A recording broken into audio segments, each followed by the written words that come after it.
Stream and start recording. Bang, bang, bang. Oh, my back is absolutely fucked. Screen share.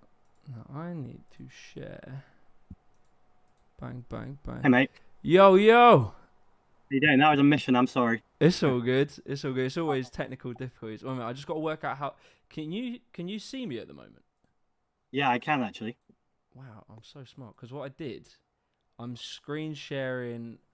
How do you see me actually? Are you seeing my screen share? I'm seeing your whole screen, so I can see tech that says properties for window caption. That's I can hilarious. see I've Okay. got everything. I've got all your secrets. Oh, nice. This should work actually in theory. Okay, one sec. So if I make you bigger, bigger. There we go. So that's full screen. Okay. So now I don't know how. I always think this, but how we got man on the moon in the 60s, and yet this technology feels so antiquated. Have you seen the TV show For All Mankind? Nah. Oh, it's an amazing show on Apple. But yeah, in the 60s, they're doing video conferencing, and you're like, how have we not got that? Yeah, we've regressed, if anything. I remember watching what was it called? Oh, there we go. I figured it out. I remember watching. It was Apollo. It was the newer one. It wasn't Apollo 13. It was a newer version of it.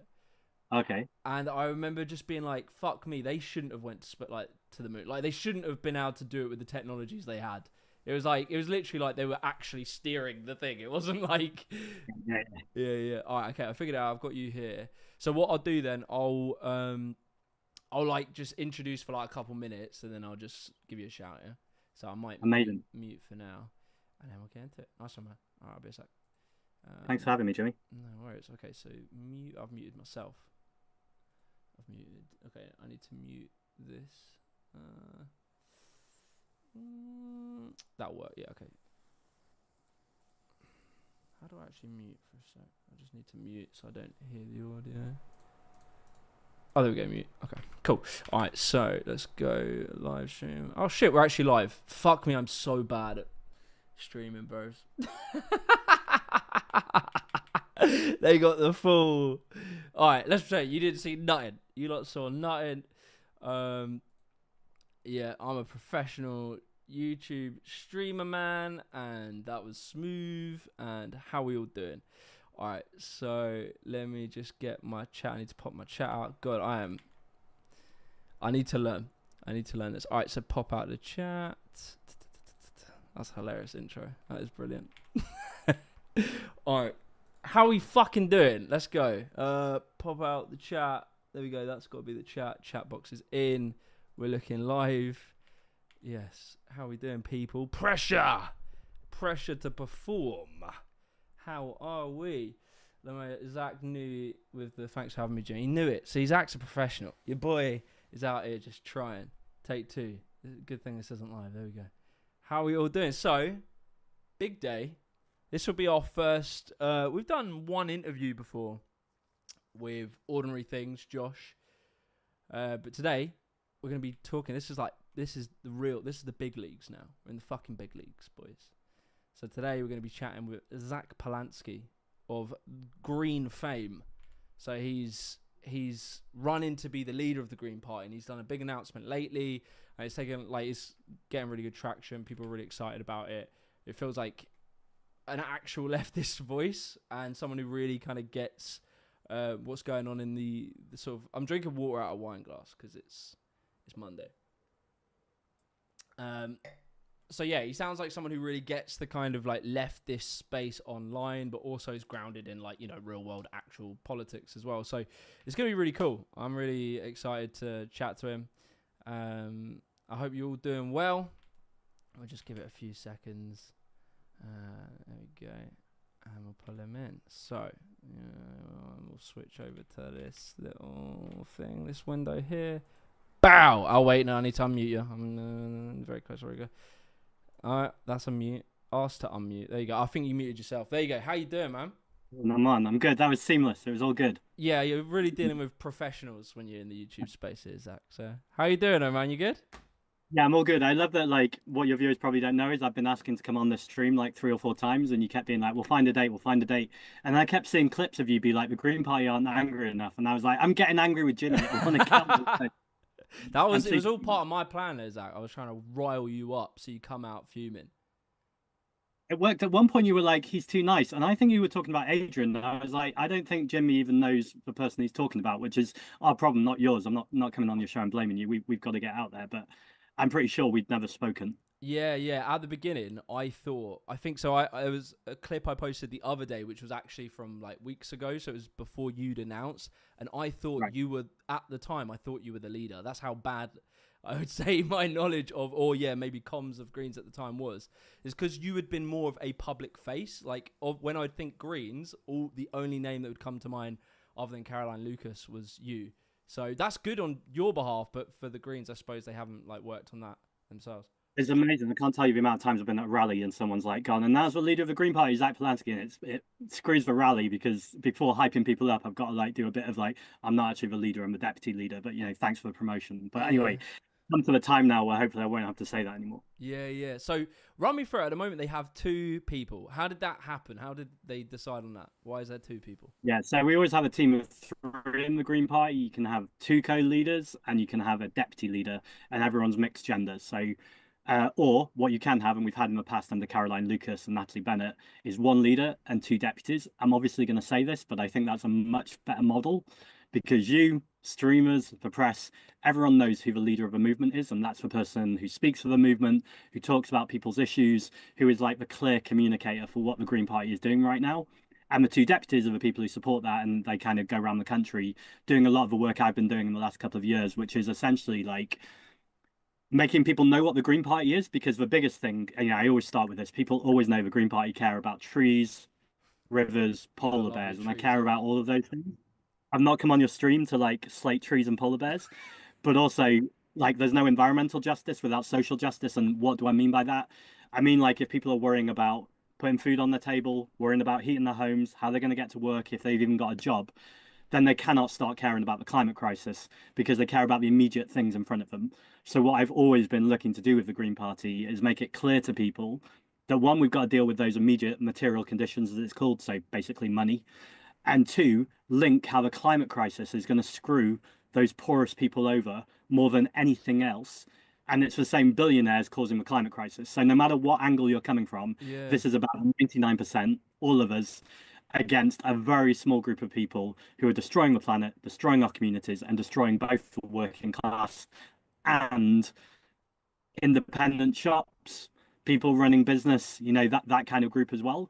But if we come all together and build a movement, that's how we turn our country around. Yeah, it's funny. Like, I don't know how aware of, you are of what I do. I think because I feel like you've seen one or two of my videos in the past and that. And I obviously like the thing that I guess people know is that I came from the right. And when I was on the right, I was never like anti-climate, like climate, because it wasn't even a big talking point on the right back then. It was kind of like just this other issue that no one's really talking about. I never had too big of a thought about it. But when I was sort of starting to move over to the left, one of the things that really changed my mind was the fact that the economic argument of it, like the economic argument to move toward green and the sovereignty argument of it. And this is the sort of thing I try and push is like, I kind of get what makes people lean to the right. So like what you're saying is correct. It's like sort of seeing it from, there is the core argument of like, this is just what we should be doing in terms of like the planet, but then it's being able to sell it to people. And any good salesman knows that you got to try and like make extra reasons for people to buy in. So not only is it going to change your life, but it's also going to do this and this and this and this. And so it's like, that's part of it, is bringing more buy-in. And I think basing it in like that material economic thing, that's what I'm hearing from you, which I like personally. Yeah. Yeah, I guess I also want to say, yes, I do know your stuff, and I'm not just saying that to blow smoke up your bum.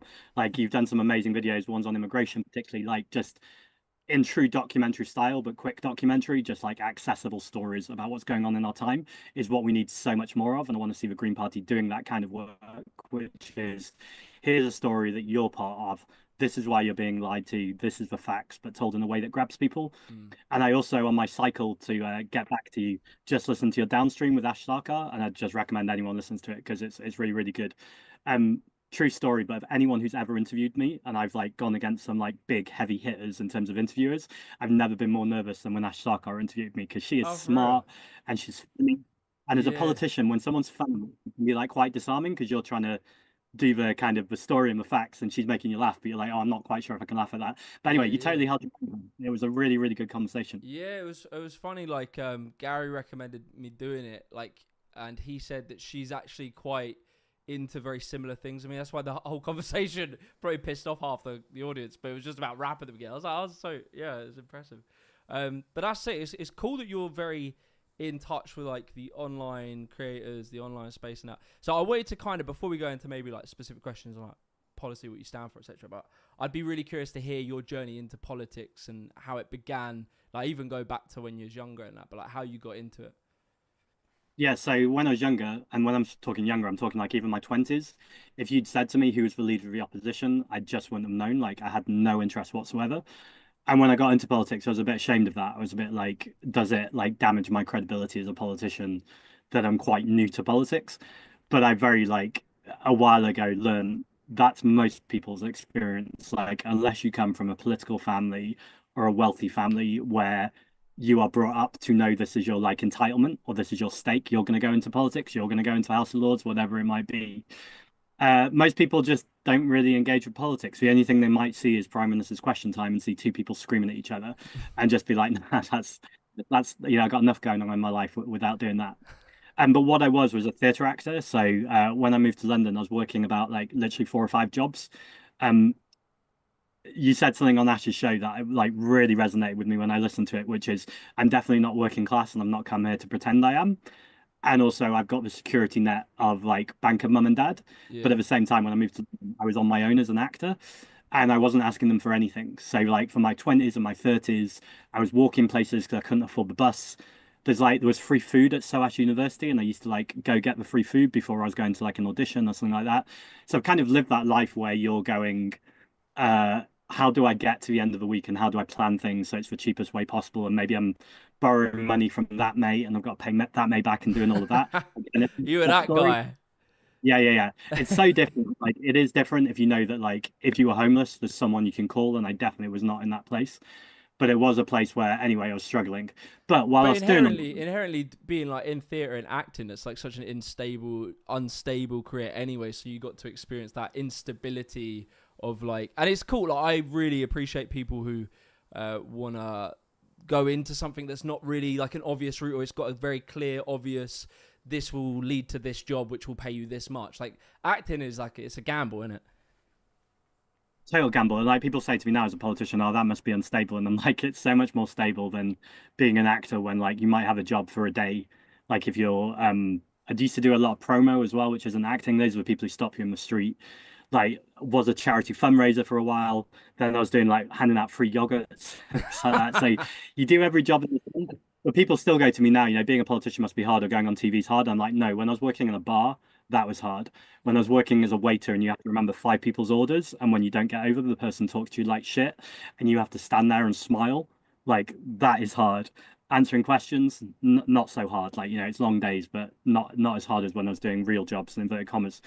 But the main job I was doing was doing something called Theatre of the Oppressed.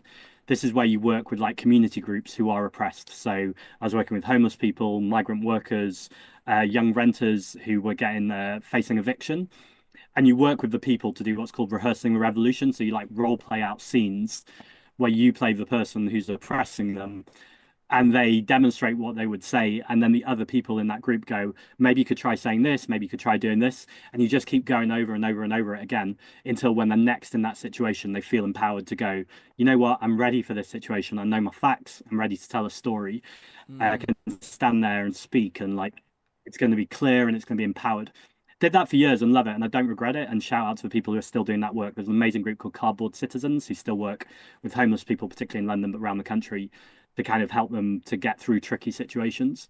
But also, you kind of go, this is kind of gaslighting people because if you get people to speak really clearly and they're really powerful, if the system is so like um, stacked against them, like system says no, computer says no, wealth and power is going to say no, they can't do anything about it. And like if Yeah. they're homeless, or I saw this a little bit with Gary, like when he first came on the scene, you saw people try and dismiss him because he had a working class accent and he doesn't necessarily carry himself in the way that like TV pundits carry themselves. But it's a testament to how powerful a speaker he is. He Mm. overcame that and got through anyway. But for most people, they can't do that. They just get shot down or they just get Yeah, dismissed. So yeah. that's when It's sort of I've like got him. it's like what we talk about when a lot of us talk about sort of the right and how it courts young men and self-help stuff, which is a lot of like us. Like that's where we kind of came through in my channel. I noticed it's like a running theme. It's like it's a liberal attitude where you sort of think that individual decisions and if you're really strong good character you can get through, and it can incrementally benefit your life to some degree. Maybe it gives you a 2% buff. If it's like a video game, it gives you a little 2% advantage or something, but in reality the weight of the whole system is so stacked against you that it's like handing out life vests on the Titanic. Like, it might help a couple people, but the ship's still fucking sinking. And that was like the thing that clicked in my head, was like, it's great if I tell people go work hard, fantastic, but it's not going to change anything. It might change one or two people's lives, but there's a more when you start looking into, I guess, more leftist politics, there's a more collective empowerment kind of message there. And I'd say that, Yeah, I thought this with adolescence too. I don't know what your thoughts about it are, but like, putting aside that it was the most amazing like camera work, the fact it was shot in one take, it was just phenomenal.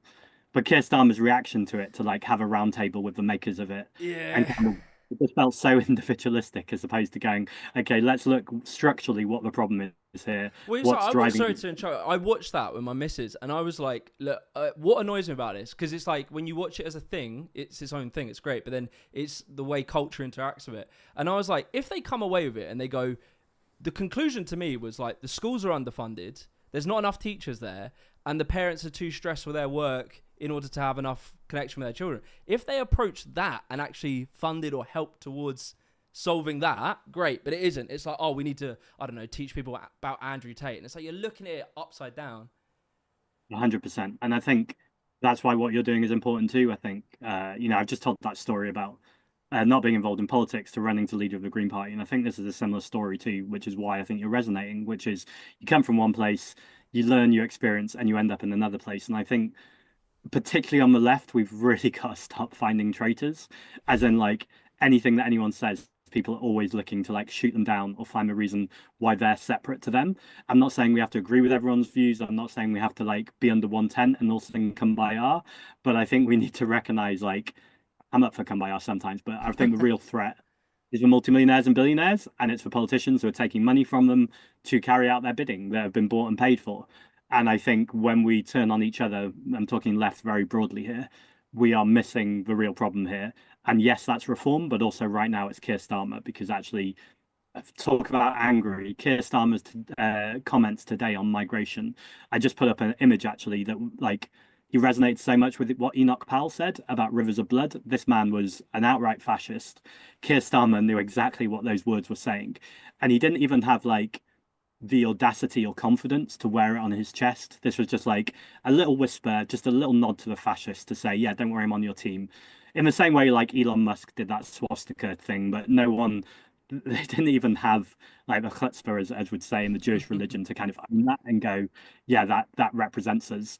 But instead, it was like a little nod to it, and that's what Keir Starmer was doing today, a little nod to fascism, to just say, "Oh, don't worry, guys, I've Yeah, got this." and it's so like when you read all of the comments of, I just cannot understand them. Like whenever you read any of Starmer's posts, and it's all of the comments, which are all right wingers, they're all like, "Why do you not support remigration?" Well, I'm not going to call it remigration. I'm not playing into that shit. Why do you not support mass deportations of all migrants? And it's like, you can't win. You cannot win until you're rounding them up into camps. You're not going to win with them lot. Like, I don't know why they're trying to court that. It's so, and all they're doing is literally putting people like me off. I gave Labour like a good amount of like generous, I tried to be generous to them for a while, and like all they've done is lose like people like me. I'm gone. Like, it's ridiculous. I don't know. And for sure, and I guess maybe this is the conversation we can get into, because I think without a doubt we definitely agree on the economics, and that's got to be at the front. We've got to be talking about inequality. Again, Gary's got it right. Tax, wealth, not work. Just keep repeating that message. But then sometimes what people hear from me is that all the social stuff I want to drop. But actually, I think if we drop it, and I'm not saying you want to do that either, but I think we totally give the ground to the right. And actually, there's two ways you can go here. You can try and do what Labour are doing if I'm generous to them, which is they believe in their hearts and social justice, but they're like, we're just not going to talk about it. We're going to wear the costume of that. Mm-hmm. Or you just go, I'm going to be a unapologetically pro-migration. I'm going to be unapologetically anti-racist. But what I'm going to do with that is recognize if I just say that, but don't sort out the economics, everyone's going to fall flat on their face and things are going to get worse. What we need to do is be so much better at telling that story about social justice, about telling that story about migrants, that they are not the problem here. The problem here is austerity. The problem here is inequality. And the problem here is politicians that are outright lying to you to place the blame on migrants. And I think that's a tougher ask. It would be much easier to go, you know what? I'm just going to throw them to the lions. I'm just going to focus on inequality. Yeah. But left-wing politics, for me, if nothing else, is about compassion. It's about solidarity and it's about community. And I get the need for anger. And I think there is a lot of space to connect with people's anger. Because if you don't do that first, you just lose people. You just look like a hippie. You just look too hopeful. But I think if you just stay in anger, you're losing the community. You're losing the hope. And so it's a really tricky tightrope of you've got to feel the anger, but then as soon as you're from anger, you've got to feel the love towards those communities. And it's a way of saying those communities are not the people causing your problems. The people causing your problems are the politicians in power who are lying to you. 100%. Yeah, like when it comes to the sort of like progressive stuff, this is what I was talking about where I tweeted the other day. Like what I found works is just not using certain type of or just saying it in like a really straight way.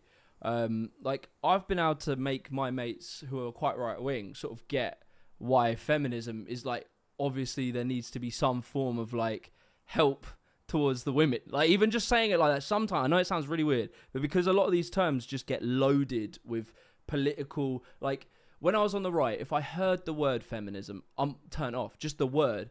If you say like, man, women have it fucked, like have you not noticed how for the same jobs they get paid less and then blah blah blah, and if you say it like that, people hear it better. But it's because we've become so ideologically separated into camps that even just types of words and types of jargon, this was the point I was trying to make, is because I'm really like, I'm very much for a lot of these social causes. I just think it's the you can instantly lose someone, even if on a term like transphobe, right? I say, why are we being shitty to trans people? Like why? And it's just because the word transphobe makes me instantly, if I was on the right, it makes me think of like, I don't know, Owen Jones being laughed at by some Farage type person, right? And it's just this a strange thing around language, how they've co-opted certain terms and added a baggage to it that needn't exist. And sometimes just using really plain English to explain the exact same thing seems to work.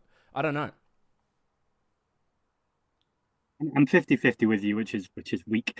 But the bit I definitely agree, like no doubt, we've got to watch our language, we've got to communicate, and depending on your audience, you want to use them as simplest terms possible without dumbing down or without like making people feel like you're talking down to them. At the same time, though, that's the caveat for me.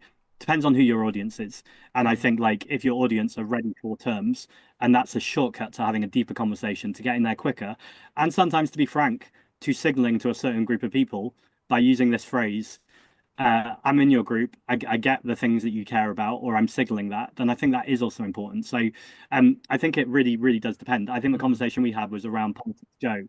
I don't know Politics Joe's audience, but I don't imagine it gets much more middle class and much more like highly politically engaged than Politics Joe.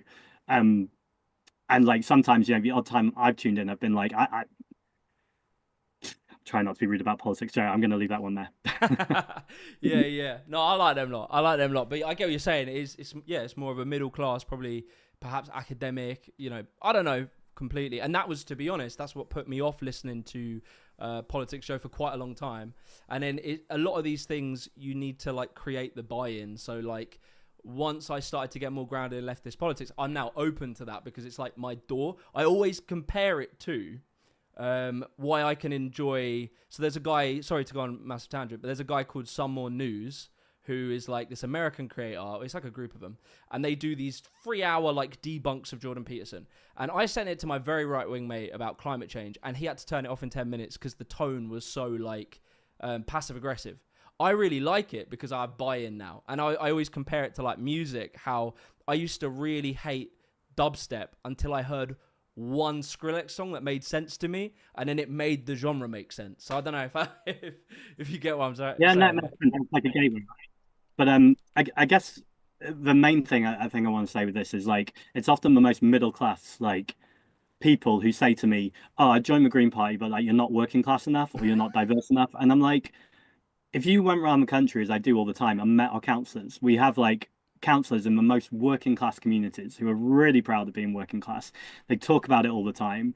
Lots of diversity in the party. And actually, it's not the working class people who are saying to me the party needs to be more working class. They're Interesting. going, good job, keep it up, let's keep growing.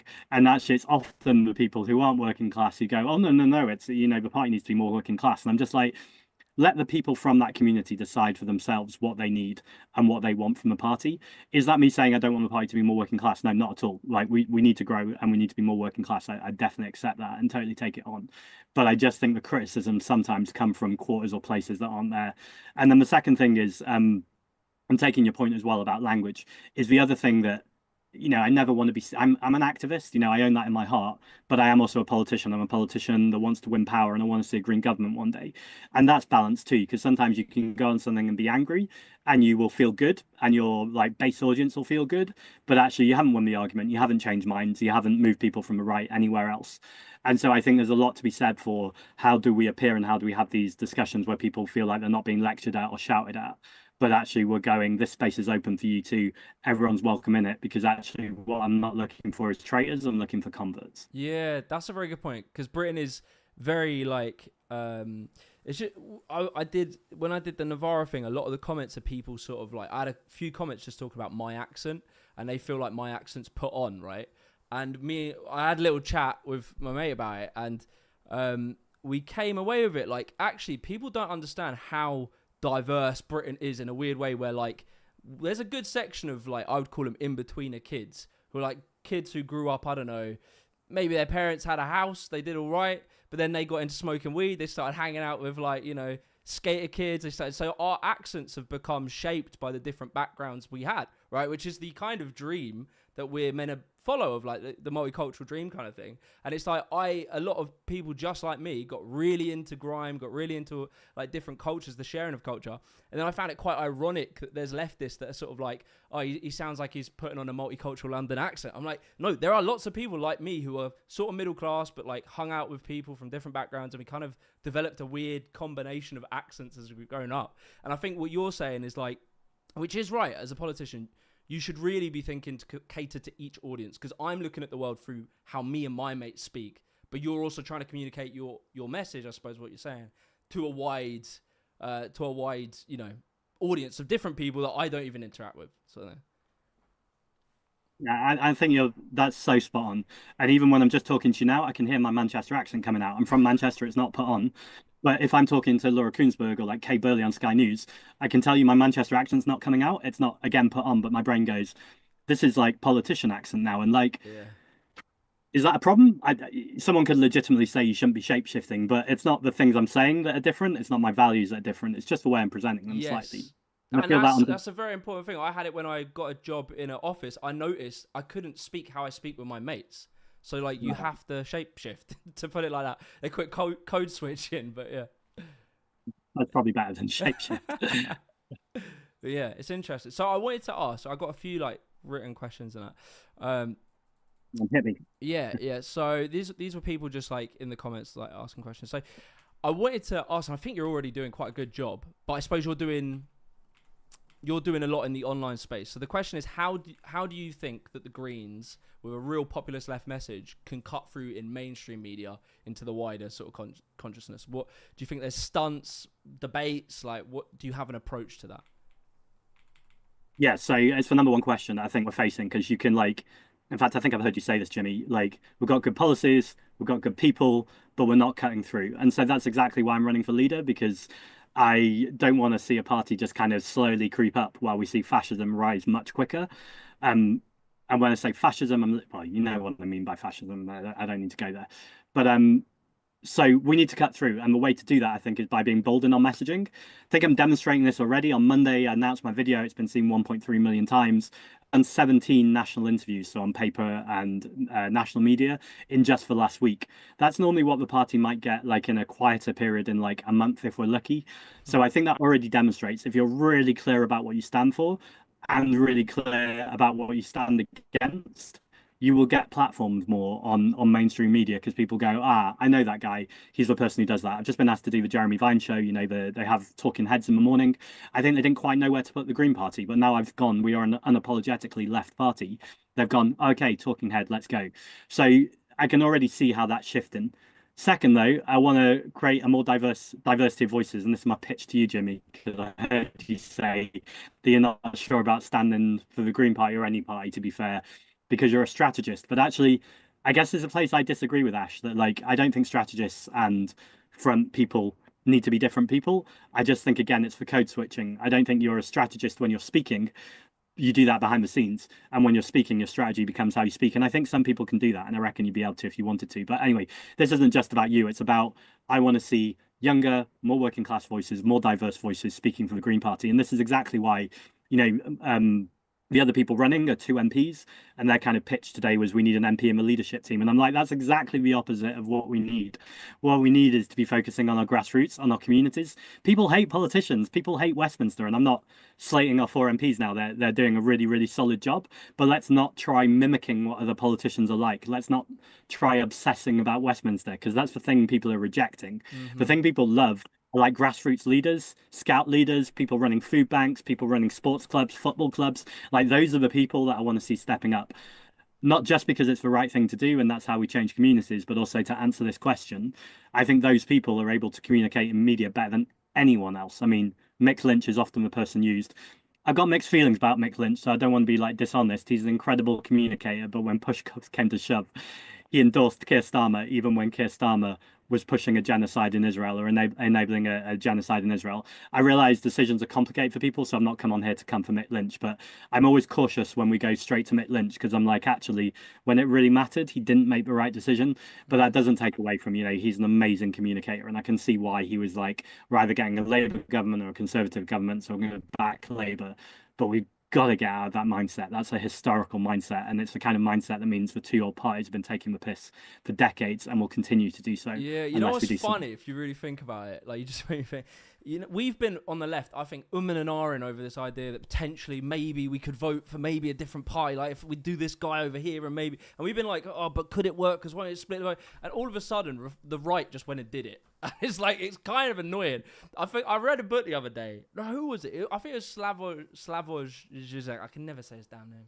But like he was talking, he was talking about like how the right has taken everything from us. He was like, they took January 6th from us. He was like, the image in like the young, like the real radical lesbians. Like he was being a bit facetious, but he was like, the image is that we're meant to storm the Capitol, but the fucking January 6th was the right. And it's like, yeah, sometimes we just need to fucking do the thing, rather than thinking and ah. And I'm sort of starting to lean away from this just support Labour no matter what kind of attitude.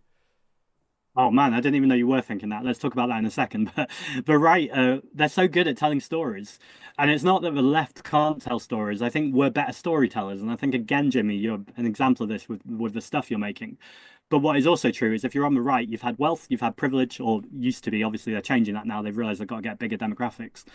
But the people who own that capital, who own the ability to be able to create video content, to create stories, to have their own TV channel, GB News, like with propaganda 24/7. That's what we're up against. Now we can complain about that, and I think lots of us do, but actually complaining isn't going to change it. What we've got to do is go, everything is stacked against us. Everything is more difficult for us. They're playing politics on easy mode. We're playing it on close to impossible mode, but it's not impossible. It's only impossible if we fail. And actually, the thing we've got to do is make it possible. And we do that by turning up, showing up. We've got people power much more than they have, and keep growing. I didn't know you're still thinking about voting for the Labour Party. Man, they've cut winter fuel payments. They have kept the two-child benefit cap. They are still committing a genocide in Israel. Keir Starmer is anti-migrant. They won't support a change in the voting system. So they say things like, oh, other parties are okay, but, and the first past the post, if you don't want Nigel Farage, you're going to have Keir Starmer. No, piss off with that. Like, you cannot keep reinforcing the same broken system and tell people they can't vote differently. And until people move, and I'm really talking about Labour MPs here, like people like Zara Sultana, who I have so much respect for, to be fair, I don't think she respects the Labour Party anymore either. Bad example. Clive Lewis, someone who's still in the Labour Party, clearly on the left, but actually he helps the Labour Party because when they're doing the worst things, they're able to go, oh, look, we've got these nice left-wing MPs. We're not that bad. And actually that then becomes complicity. You're Yeah. effectively giving Keir Starmer the argument to not allow the left to build. And so, yeah, anyone who has a platform who is still supporting Labour, we could argue that out all day, but I It, it think that feel is it feels like, yeah, supporting Labour at this point, it's like kind of almost evident that it is shifting the country to the right. So like you voted for Starmer in order to avoid a reform or avoid a Conservative, and like today he's come out with this kind of talk, which is, as you say, sort of Enoch Powley, like being strangers in your own country and shit. It's like, bruv, our thought pattern at the time was we're trying to just at least avoid what he's doing now, but from reform or Conservative, and he's doing it anyway. So it's got me very whatever the word is, disenfranchised. And while I'm ranting at you, let's talk about Ed Davey. So, Yeah, go on. Yeah, give it. presentation aside, like I know the obvious thing to say is that he was involved with austerity in the coalition years. I want to be straight with you. During the coalition years, like some of the austerity measures, I wasn't against because I thought that this argument about the household credit, like your household budget is like a credit card. That's a really compelling argument for people, and that speaks to everything we're talking about. If you tell a powerful story that sounds true, people start to believe it. It's not until I saw Natalie Bennett on the TV debate, she used to be the Green Party leader, she was talking about refugees in Syria, then Caroline Lucas speaking really powerfully about inequality, that I started to listen to other voices and was like, this austerity thing is the worst possible thing you could ever imagine. So I'm there now, and I've been there for like nearly 8 years now, so it's not like a new thing to me.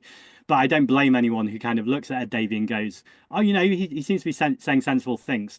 Have a look when Gary Stevenson was on Question Time. Daisy Cooper, my peer, so deputy leader of the Lib Dems, was sat next to him on Question Time. She was so uncomfortable about the idea of a wealth tax. She just did not know what to do when Gary was talking. She was like, I'm in shot. I don't want to nod, even though I know some people will agree, but actually I can't nod because what that is going to do is put off all the wealthy backers around the country.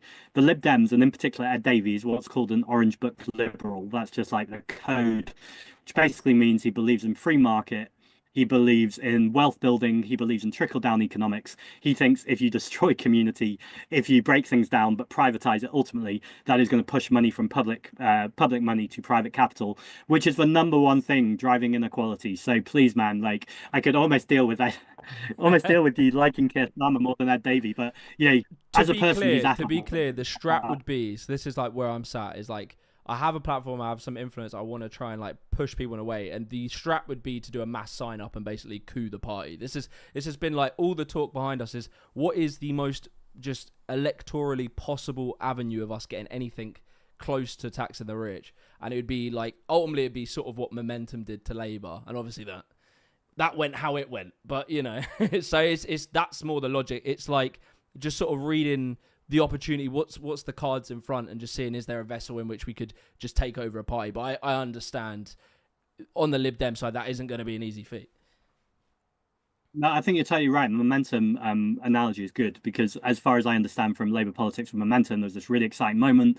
The membership were getting even more radical than most of the senior team, and then people kind of the party machine and Keir Starmer kind of locked down and said, no, you can debate at conference, but we're going to make the decisions. Now, the Lib Dems have a kind of mid version of that, which is members vote, and it's good that they vote, but the leadership and the people around the leadership decide what gets voted on, decides what order it gets voted on, decides what the consequences of the vote are. So even if someone votes for something, it's not necessarily party policy. And there's been lots of examples with the Lib Dems where the membership wants something, but actually the party's just gone and done a completely different thing.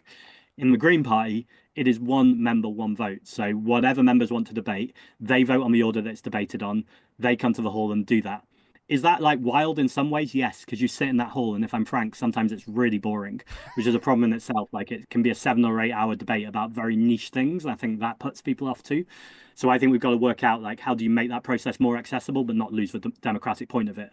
But I'd say for anyone who's engaged and engaged enough to be listening to a political conversation and go, I want something different, they're the sort of people that would sit through that debate and go, you know what, this is a bit dull, but it's worth it because we're going to vote in the end. And there's lots of examples recently where the Green Party have voted on things where traditionally people have been put off from the Green Party because they've seen like more conservative or NIMBY positions. Yeah. Can I ask a little bit on that? Yeah, go on. Yeah, so I'm doing a video right at the moment about like why Britain sucks at building, and it really is quite multi-pronged it's lots of layers to it, but obviously the NIMBY side is a problem. So when I was looking through it, I only found like really a couple examples, and I can't say that the Green Party are the worst at it because lots of people do it, but it does seem to be like this conservative co-opting of like green as just a way of preventing building. So the one I saw was something along the lines of if there's people install like bat homes in their area, because if there's bats present in an area, it means that the planning permission won't go through, or they have to make like a home for it. They have to pay more. It just makes the planning permission more unlikely to go through, more expensive. How do you combat that within the Greens? Because it does seem like maybe a co-opting of what the Greens are actually trying to achieve, but using it and finding like, oh, this could actually work for us to do the opposite of that, you know? Yeah. So like, yeah. So the first thing is we've got a housing crisis, and I think any of this conversation needs to start in that place. Like, we need to build a lot of council houses. So I'm not talking about big unaffordable developments that no one's living in, they're assets, but actual homes that people will live in and are affordable. What is actually happening though is developers are very keen to build those buildings, and we often hear it's about planning permission. But I think the stat is there are more homes with planning permission or more buildings like land waiting that have Yeah. planning permission Last time waiting I for the read, developer. it's 2.5 million plots of land that have got planning permission and only 1.5 million that got built. So there's like, yeah, you are right. It's called land banking or something. Yeah, exactly. And the land banking point is like the central thing to this, because that's the, we talk about powerful stories. That's the fact and stat people don't know. The story that people think is true is people who care about toads, bats, and newts. And I'll talk about why we need to care about those in a second. But they're like painting the toad, bats, and newts against ordinary people. But the powerful story that is actually happening without a shadow of a doubt is very wealthy developers are pitting themselves against people who can't afford to live. And it's really important that we make it clear that that is the two sides here.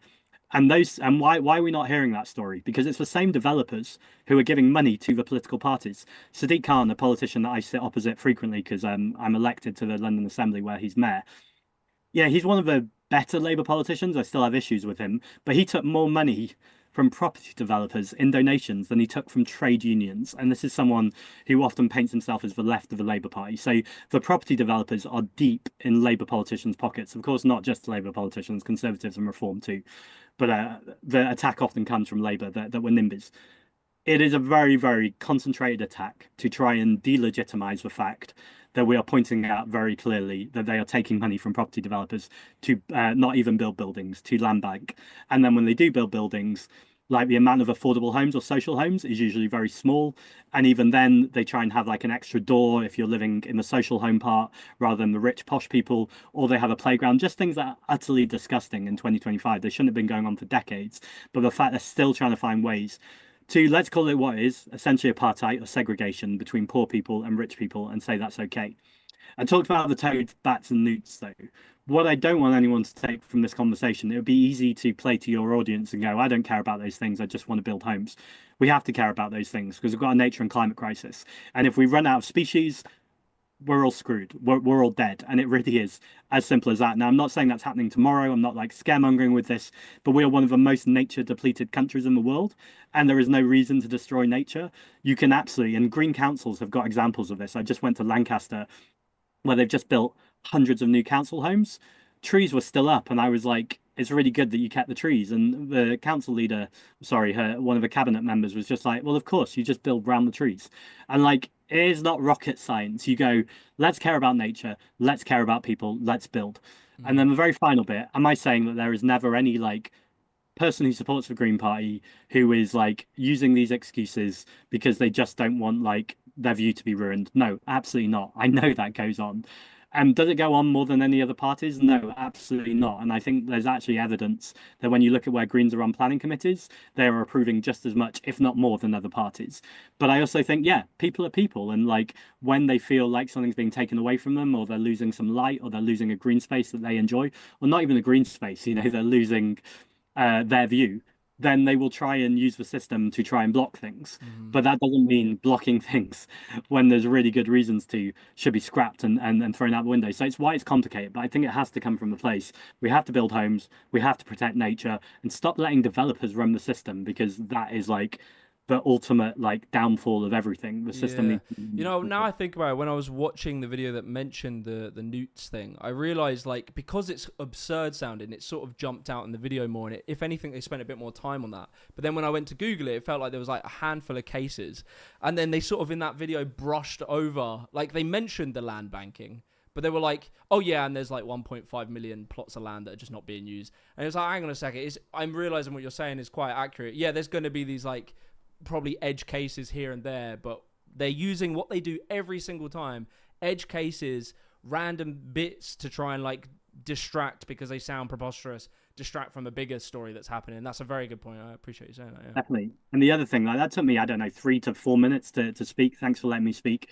But normally if I go on LBC, you say one sentence and they're jumping on you. Yeah. And so, like, how do you tell that nuanced story that is complicated where Yeah, someone's you could shouting you at could be like, bruv, you think the newts are more powerful than the fucking planning developers, you idiot. Obviously, you're talking about one fucking situation. Yeah, that's what taking that line to the bank? yeah, yeah, yeah, yeah. Yeah, it's what I noticed. I've been watching more and more clips of you talking and that, and you're very good at being concise and straight, which I quite like, because when I talk, I think a lot. And my brain has to like take time to think. And I was realizing, like, I was sort of analyzing your talking style when you do debates and that. You're actually very good at packing in a big story into like a soundbite, which is fucking very hard to do. But you kind of hit the corners, and I suppose that's the acting background probably helps with that. I appreciate that, but I still want to get better at it. Like I think, yeah, we can all get better at our communication. And I talk really quick, which helps because you can pack information in, but also hopefully don't talk too quick that people don't understand. And so it's like having clarity at speed. But sometimes people are like, why is he talking that quick? Probably today as well. But it's like if you do enough hostile interviews, you're like, I don't have time to mess around. Like Yeah, the yeah. first line, you hit the audience, and then when they come back, you have to deal with their objection and then carry on with wherever you're going to anyway. And again, I'm giving him a lot of love on this call, but Gary Stevenson again, he will not be taken off inequality no matter what they throw at him. He's just like He's so good, man. inequality, inequality, inequality. And like if people watch him a lot, is it repetitive? Sure. But there's lots of evidence that like once someone's starting to moan you're repetitive, they're probably hearing it for the first time. Yeah, yeah. I mean, yeah, stop the boats is repetitive, but it fucking won an election. So it's like, that is politics. So I wanted to ask, I had a few questions, this one comment. It was like just positions on things. We could maybe just brush through them, like sort of short answers. So this is like, where do you stand on like political donation reform? So big money coming in. Is there anything you can do on a policy level to stop the influence of, billionaires buying up our elections? Yeah, two things. So, donations to political parties, we don't have billionaire backers. We don't even have millionaire backers. So we don't take money from corporate donors. We're funded by people giving, like small donations across the country. I was just seeing, so Bernie Sanders was talking about this the other day. Bernie's brother, Larry, who lives in the UK, just endorsed me actually, Huh. which was really, really cool moment. So But he was basically saying your donations are the way that we keep free of having to take money from big corporates. So keep doing that. Side note though, I think that's where independent media on streaming is so important because no one can buy you, Jimmy. So people should be donating to you. I'm hoping they're donating to you in all the Patreon there's or a whatever you're price. doing. There's a But price I for think that sure. Give me a few million, I'll start changing. No, I'm joking. I'm joking. but I think that's got to be the model for media and it's got to be the model for politics, Yeah. which is follow the money. It's not about not taking money, but let's disperse it so it's community and democratic rather than like very, very small people squeezing it. But In how terms do of you what you do stop it? about that, Yeah, on a political, on the grand political level for other parties. Like, you guys can have your principles, but you're going to be fighting with, like fists when someone's coming in with a knife. So how would you stop it if you were to do it on a policy level? yeah, you've got to legislate, and all I mean by that is change the law. The Labour Party, before the general election, took £4.1 million from Quadricha Capital, who are a hedge fund with assets in arms sales, oil and gas, and gambling companies. Keir Starmer did it in the week where the election was called, but you didn't have to announce until after the election that you'd taken this money. He wasn't doing Bruh. anything wrong. Those are the rules, so he stuck by the rules, but the rules are clearly wrong. So needs more accountability, and also I think there needs to be clearer caps about who lives in this country, how much tax are they paying, and who are you giving this to the political party to. It is very complicated, though. I don't want to pretend it's not. Like people find ways to set up fake companies or Yeah. give stuff to their mates. But so I think the number one thing you've got to do is have transparency. The Electoral Commission don't have enough teeth. They're the people who are responsible for checking these things are happening, but because they're ultimately accountable to government, That's a problem because just like the BBC, if they start to challenge the government too much, the government are like, well, we're done with you then. So we need these independent bodies. And it's the same with media, by the way. We need to make sure that media have their own independent bodies so they're not being kept to account by the same government they're meant to be scrutinizing. I've seen a policy proposal. I think they tried it out in America in some state, and it was about like donation coupons. So the government literally gives individuals $20 or something, and then people vote with their money. I think it's been tried out. I think it was successful in a few places, so it might be like just a thing to look into. I think it's called like political coupons or donation coupons or something. Yeah, I didn't know anything about it. I will Google as soon as I get off. Yeah, have a look. So next one is about renationalization. Do you have many stances on renationalization as an entire concept, and would you, or like, is it specifics that maybe you think this should be, this shouldn't be? Where do you stand? Privatization's completely failed, so this is the easiest answer to give. We really need to renationalize our vital services. So at the moment, water companies are pumping sewage into our waters and getting us to pay extra for the privilege. Again, issue with the Lib Dems, they'll call that out, but they won't go as far as renationalizing. We know that at the moment, like they're giving so much money to their CEOs and shareholders. Renationalize without giving a penny of money to those people who have had a lot of money. A lot of them don't even live in this country. They're all over the world raking it in. So yes, nationalise water, energy, rail. Again, with rail, the Labour government went a little bit of a way. That's good, but they've not nationalised the rolling stock. Again, this is a bit technical, so I don't want to lose people, but it's essentially the tracks and things that the trains go on. The most important bit, because you can nationalise everything else, but if the trains can't get around, then you're taking the piss. And also the National Health Service, which obviously is nationalised, but Wes Streeting is on it. And I had a debate with him a few weeks before the general election. He put his hand up into my face, not right in my face, but to my face, and said, the left are bleating on again. And he was basically trying to pretend I was lying about the fact he's trying to privatise our National Health Service. And every single thing he's done since then is showing exactly where he's going. Where would you stand on, say, like, I remember Corbyn, I remember when I was on the right, this really put me off. But I was quite ideologically tied into the idea of like free markets and shit. But he was talking about nationalising the internet and stuff like, like the internet masts, like the 5G masts and all this sort of stuff. This can be done better at a state level than it can be at a private level. And we can kind of see that in London, our internet is dog shit. Like when I go up, I was in the middle of the sea going somewhere in Croatia and I had full bars. I was able to watch a whole video and I was like, I don't even, all of London, I don't get anything like this. So where do you stand on things like that? Because they're a bit more politically, I guess, toxic. I don't know. Yeah, so being completely honest, when Corbyn first announced it, I couldn't get quite where he was coming from. But I wasn't, the media all pounced on him and was like, this is the worst idea ever. Communist, Marxist, Satan, whatever. I definitely wasn't there, but I was just a bit like, oh, I don't quite get where he's coming from. But since then, and I've had a meeting about this recently, like it is such a social justice issue, to use another term. Like if you don't have a job and you need to search and you can't afford it, you're already like being punished for the poverty you're already living in. And there is so much evidence, particularly in London, that is the poorest communities who have the worst internet. Not only that, if they're doing a job interview like remotely, and they're having to pay for the meter, so it's not just about the internet, it's your electricity too. The risk of something getting cut out or you having the kind of chaos where your camera isn't quite set up or your light isn't up, people judge those things and you're being put into even more further chaos. So one of the most simple things we could do as a great leveler is to make sure that everyone has good, decent internet. Now, I know the argument always is rich people don't need these things. This is why another powerful argument that on the left we've got to win at some point is universality. This is just the idea that like some things everyone should get. The National Health Service is an example. This is something the mayor's done right in London. He's given all primary school kids free school meals. That's an amazing policy. It should happen to secondary school meals. The Tories are really trying to attack that now, going, why are you giving rich kids free school meals? But the point is, if you're a kid from a working class background and you get to school, do you want to have to like stand in another queue with the stigma of seeing your other mates do it where you don't do it? No. If you universalize things, it removes that. It's a great leveler for things. And internet is an exact example of that. So not on this one thing alone, but it's another example where, people should have really listened to Jeremy Corbyn. Like the thing that's kind of won me over in time is because I still see things like, I love the idea of markets. I like the idea of business and like coming up with cool ways of selling things and innovating products. I like all of that. But what I've come to conclude is like if more and more, obviously it's not like some big brain take. But if more and more of your money is spent on just things you need in order to operate in life, just to do your job in order to survive, that's less and less money you have to spend and use in the marketplace that is actually to vote.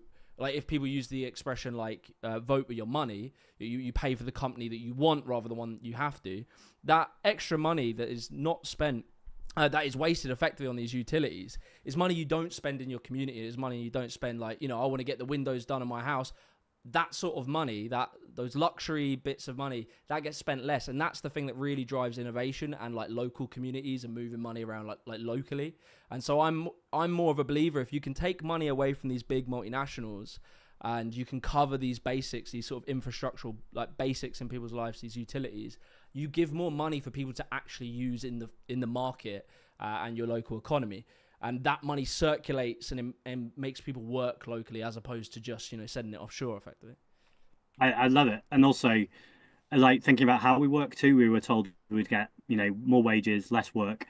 That is complete opposite of what's happening. People are working more, they're getting paid less.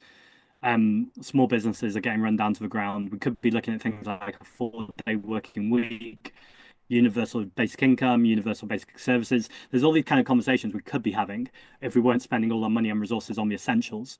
And, obligatory mention here, but it's also true. When the climate crisis hits worse, when we have more wildfires, more floods, which we know are coming, those public services are going to be very busy dealing with all that. We don't have time to have the public sector running everything. That's not the aim here. But for the public sector to be running the essential things, from the argument you've just put, it's just so obvious. Yeah. And like the more I see it, that's like the thing in the Scandinavian nations. It's like they it's what you were saying about universality. It's you just have more money that's freed up to use in the economy. And like, I don't know, I haven't heard many people be able to argue strongly against it. I wanted to move on to obviously I've seen that you're a proponent of like taxing rich people more. Do you have a specific plan? Have you read any of Richard Murphy's? I don't know if you've seen his tax proposal about taxing the rich people and shit. We'll sure. He's good, isn't he? He's pretty good. Yeah. I'm revealing that I'm online too much, aren't I? But so I cycle to work every day, and so I don't know why I'm justifying this, but I have speakers, so I'm just listening to YouTube stuff all the time and podcasts. Richard Murphy's stuff is amazing. I know that he disagrees with some of the wealth tax, but I think the reasons are quite nuanced, and it's a conversation I'm more than happy to have with him. And I think it's one of those examples where you have the good, perfect policy, and then you have a policy that isn't perfect but is much easier to communicate. And for me, a wealth tax, a 1% tax on the wealthiest 1%, would raise between 25 to 35 billion pounds a year that we could be putting straight back into public services. Also, a land value tax, putting income tax in line with corporation tax. What does that mean? Corporation tax is essentially, the money, kind of your assets for the unearned wealth. At the moment, we charge that less than we charge people who are working with their hands or doing work every day. That's completely the wrong way around. I guess the best way I'd put this is I just did a program for Channel 4, which is out in a couple of weeks, where I spoke to some migrant workers, they're cleaners, and they're not even being paid a living wage. It was disgusting. And then I spoke to a patriotic millionaire. This is a group of millionaires who are saying taxes more.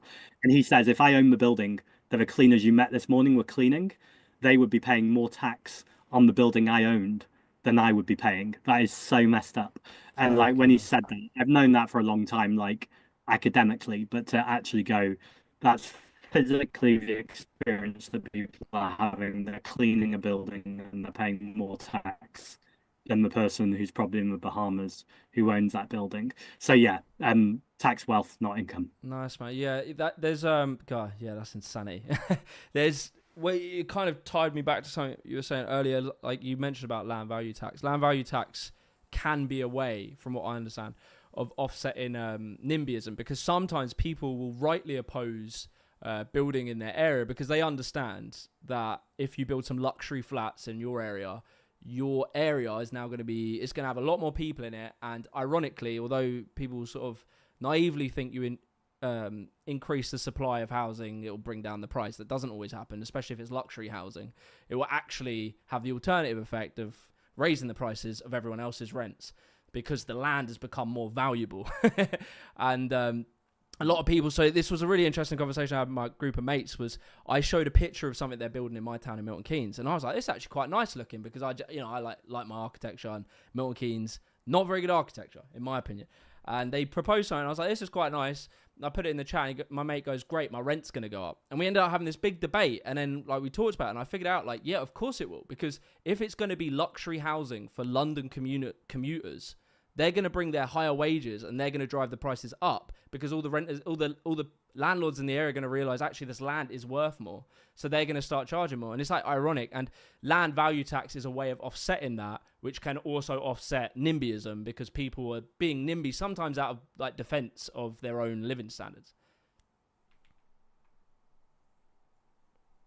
Value tax is important because, you know, these things are complicated. And to give an example, I sometimes hear green colleagues, you know, who I support, but they'll phrase it as, you know, we just need to take a little bit of tax from the super wealthy.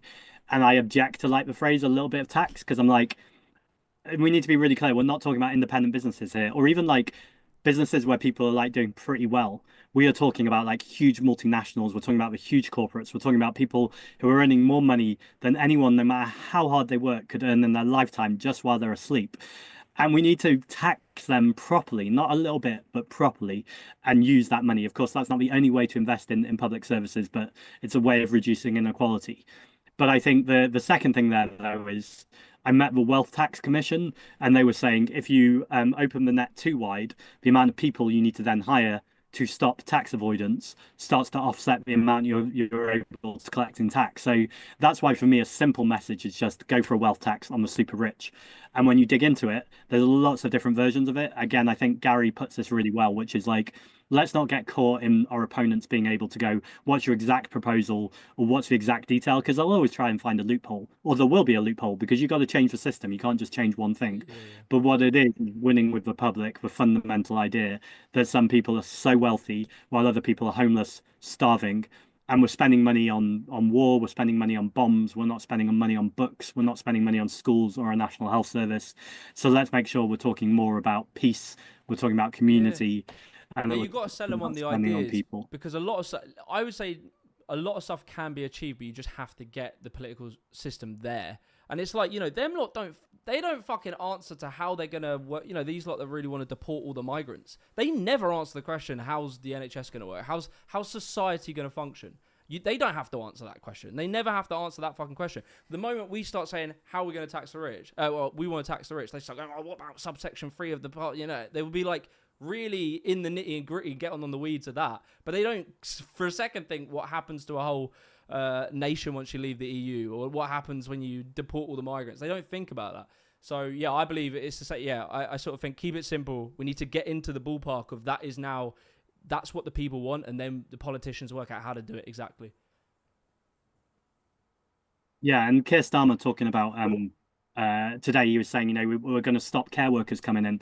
And like, what world are you living in? Like, there are so many vacancies for care workers right now, and we need care workers right now. And so the left were always like, people try and pull us apart with give us the exact detail. But if you're the government, apparently you can just announce things that make absolutely no sense, but appeal to a very small racist part of the population, and then go, oh yeah, this, you know, it's all going to be fine. It's not going to be fine. We need care workers. Not that we shouldn't be training British care workers as well. I take your point about patriotism too, being proud of like who we can train and upskill in this country. But let's be honest, you know, what are these jobs that migrants are often doing? They're agricultural, they're hospitality.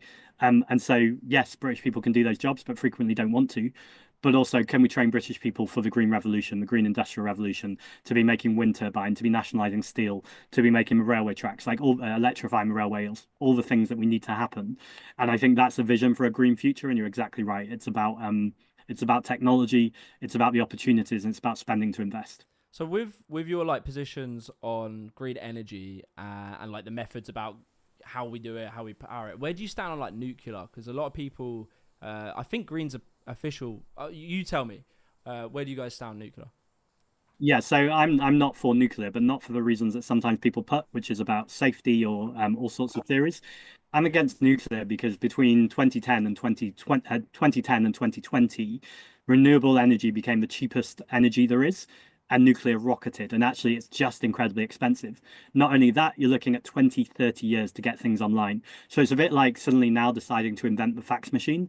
It's just not the way forward. And that's not because I have like a deep ideological opponent, thing against it. And also, I'm not saying let's, stop all nuclear now. What I am saying is let's invest in renewables. We know that is the cheapest form of electricity. We live on a windy, wavy island. To come back to patriotism, I've been thinking about doing a video about, this is British wind, this is British Yeah, sun. yeah, I agree Let's with that. harness them Yeah. for Britain to reduce people's bills. And so I think often the nuclear argument often gets used again by the nuclear industry, who have ulterior motives here. Now, I'm not saying everyone who advocates for nuclear has ulterior motives. I think sometimes people just have a strong sense that they don't want to uh, shout against new technologies because there's kind of like a traditionalist kind of mindset in that, but that is not where I'm coming from. Totally for new technologies, but let's make sure they're the cheapest technologies, they're the most accessible technologies, and let's have more democratic technologies. And what I mean by that is you can have solar panels, yes, on every roof. That makes complete sense, but also in community centers. So the money from the solar goes straight back to the community. And then they get to decide by voting what do they do with that energy. I genuinely think that's part of how we're going to combat the far right, not just solar panels, that would be crazy, but democracy, by having community and democracy so people get to know their neighbors. They're not the strangers like Keir Starmer was saying today, but actually your neighbors are people you know. You don't have to love them, they don't have to be your best friend, but people you can have conversations with that might be your best friend. And that you can go, okay, let's all have a stake in this community because Keir Starmer, Thatcher, Truss, Johnson, whoever, Blair, they destroyed community, not just for like tangible sense of it, but literally the physical community spaces are destroyed. One way we could be funding those spaces and doing those kind of things again is by bringing money back into the community through renewable energy. I'm really curious to hear your takes on like Ukraine and NATO and yeah, your wider attitude. So one of the things that Corbyn, I would still vote for a Corbyn, but one of the things that's like not in alignment to me is, and it could all just be good right-wing messaging that's made me believe this, but it seems as though he is maybe anti-Trident and these sort of things. Some people tell me like it isn't quite as cut and dry as that, which fair enough. I'll take that if I'm maybe a bit misinformed. But where do you stand on like in this specific time where we have aggressive states out there now? The world isn't as peaceful. Even America is starting to become hostile and aggressive. Where do you stand on like having a strong defense for this country? And specifically NATO. Yeah, so let's talk about it. Yeah. Let's talk about those aggressive states. Let's talk about aggressive leaders. I think we've got Donald Trump, we've got Vladimir Putin, we've got Benjamin Netanyahu. I think we need to be really clear that at the moment there are lots of nations who are being led by people who don't care about the community. They clearly don't care about other communities. In fact, they're invading them and killing them. And they don't even care about their own country. What they care about is power and wealth and maintaining their own dominion. And I think that's really the point we're at. Now, a newspaper last week wrongly reported that I was saying we need to leave NATO immediately. That is not something I've ever said. And in fact, in this moment, when we don't have an alternative, that would be absolutely absurd. It's really telling from that newspaper, by the way, that they put a headline of something that is not what I said in the article, and they put a picture with me with a megaphone because they're trying to do exactly what we were just talking about earlier. They're trying to paint out the Green Party, and particularly me, to be some radical activists that don't have a coherent sense of what's going on in the world and are just trying to like be a threat to national security. I'm doing quite the opposite. Here's the thing we all need to consider. We're in NATO. We're in an alliance with Donald Trump, and that alliance is based around nuclear weapons. Donald Trump has said that he wants to annex Greenland.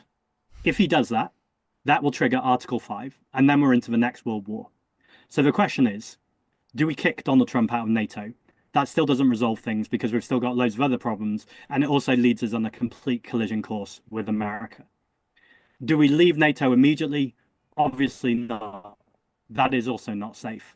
So what I am advocating for, and I think is the only common sense position, is saying how do we work with people like our European neighbours? The EU was meant to be a peace project. They have lost their way in many ways, but can we get it back to being a peace project? What does an alternative look like where we work with partners, where we work with countries that we're aligned with and go, what does an alliance look like where we don't talk about nuclear weapons first, but first we talk about diplomacy, we talk about democracy, we talk about getting around the table. Now, some people will say that's naive, but my only answer to them is Nelson Mandela. Look what he did with the ANC, sworn enemies. He got around the table and he made peace happen. The Troubles in Ireland, again, people who were killing each other, who were doing the worst heinous crimes to each other, they got around the table and made things happen. Is this easy? Absolutely not. Am I pretending it's simple? Absolutely not. But right now, with Donald Trump and pretending everything is okay, everyone is safe, global security, we've got this, are so deluded. And the fact that they're the people who try and come at people on the left or people who are pro-war and say you're the problem is a real example of how the media have absolutely brainwashed into people into thinking that real security is about bombs. No, real security is about making sure people have a home above their head, they've got food on the table, and that they are safe in their communities and don't fear the other. Real security is not having media like GB News blasting propaganda that is ultimately making us scared of our neighbours or making us scared of our other countries. We need to see really clearly in this moment and speak really authentically. NATO is a complicated subject. It requires that nuance, but don't let anyone try and pretend it's simple. Yeah, so it's like it reminds me a little bit about Brexit and the conversation. So I just am working on a video on Brexit, and I was looking at the left wing critique of the EU, and there's sort of two things, and Britain is very famously. We always fall for short-termism rather than long-term vision. So you can have a position that is, this is the rule, this is what we've got today, this is how we're dealing with it. But in the future, we would love to move to a world that's like this. So like the position that a lot of the left had on Brexit, the Remain position was effectively acknowledging there is problems in the EU. Of course, there's going to be problems in anything, but we should be working toward a future that looks like this, like a more democratic EU, an EU that's less neoliberal, etc. Working toward that, as opposed to just saying throw the baby out with the bathwater. And I can hear what you're saying. Like maybe it's perhaps about how do we envision a future that could look different, or at least just is there other ways you can use similar alliances, etc. Rather than saying today we need to move, because obviously that's an insane position. But I get what you're saying. It's fair. I think you defend yourself well, so I appreciate that. I guess I'd add to that as well. I don't even know if your audience will like this, but it's always just about being honest. I'm as about pro-European as you can get. Like, I cannot see another version of staying out of Europe, Yeah. which is any better than rejoining Europe. And at the same time, Europe is so problematic, especially now that we've got right-wing governments across Europe who are fueling the fire of toxicity, who are fueling the fire of the far right. But I don't think staying out of that conversation is the right way. Europe should be a peace project, and this is how it's different to NATO, because NATO was never meant to be a peace project. It's meant to be a military project. What I'm arguing for is in these times, we need to be promoting and amplifying the voices of peace. Are Europe a peace project now? Absolutely not. There's huge problems with Europe. But I really believe that by showing solidarity to left-wing projects around the world, like seeing the Linke in Germany, for instance, who just did really, really well, a really good left-wing project in Germany, by bolstering and amplifying those voices, by working to bridge divides, and also obviously there are Green parties across Europe that I'm really aligned with that are on the left, and not all of them. And so it's that complicated thing of seeing where do I align with people, where are people pushing to reduce inequality, where are people pushing for peace and not war, and not to push for military industrial complex, and having those nuanced conversations, because I do believe another Europe is possible. And what I don't agree with, I guess, was during the Remain campaign, me included, we didn't criticize Europe enough. I think the argument working class communities heard was everything's great, and if you vote Remain, everything's going to stay the same. So people were obviously like, I don't want things to stay the same. My life's shit. I want things to change, and we absolutely should have seen that coming. I think we're in a similar moment now where we should recognize, and if we just, if people say we need to rejoin Europe, people will go, we voted on that once. Why would we want to rejoin? And I get that. What we've got to do is build powerful stories about how being in a peace project and being in a project to reduce inequality and stand for working class communities across Europe is the future of where we need to go. But that's going to be a long time of building trust. I don't think it's going to happen tomorrow, and nor should it. Agreed. And with foreign strategy, people are asking about Ukraine. Where do you stand on your position with funding Ukraine? Well, anyone has a right to have sovereignty over their nation, and I've been completely consistent about that. I've stood with Palestinians, obviously at personal cost, being Jewish. A lot of the mainstream Jewish community have turned against me on that, but I absolutely stand with Ukrainians too, and that's because if you have any moral clarity about people's right to be sovereign, to look after their own nation, and for innocent people to not die, which it's wild that you even need to say that sentence out loud, then of course you absolutely need to stand with those people. I guess where there's nuance in that is I always stand with people for defense. If it's about being an aggressor or if it's about pushing people back, then again, I think that's where we need to have diplomacy first. That is not saying no ever to weapons, as in weapons to attack rather than defend. That's not saying no ever to weapons. I'm not a pacifist. There are times when you absolutely need to take the fight, but diplomacy has to be first. And as far as I'm concerned, we've never really seen a huge attempt on a global stage to go, how can we leverage a real conversation here that is about all people being at the table? And that's both in Palestine and Israel. That is not about one side having a louder voice. It's about recognizing that there are power dynamics, same with Putin and Zelensky. You've got to recognize the power dynamics, but ultimately you've also got to make sure there's equality at the table in the conversation. So if you were to be in charge tomorrow, would you keep funding Ukraine and would you cut arms to Israel? What would your positions be? Yeah, exactly that. So I'd keep selling defense arms to Ukraine and I would cut arms to Israel until they could demonstrate that they were not committing a genocide and until they could demonstrate that things were only being used by defense. It's again undeniable that Israel is often attacked by people.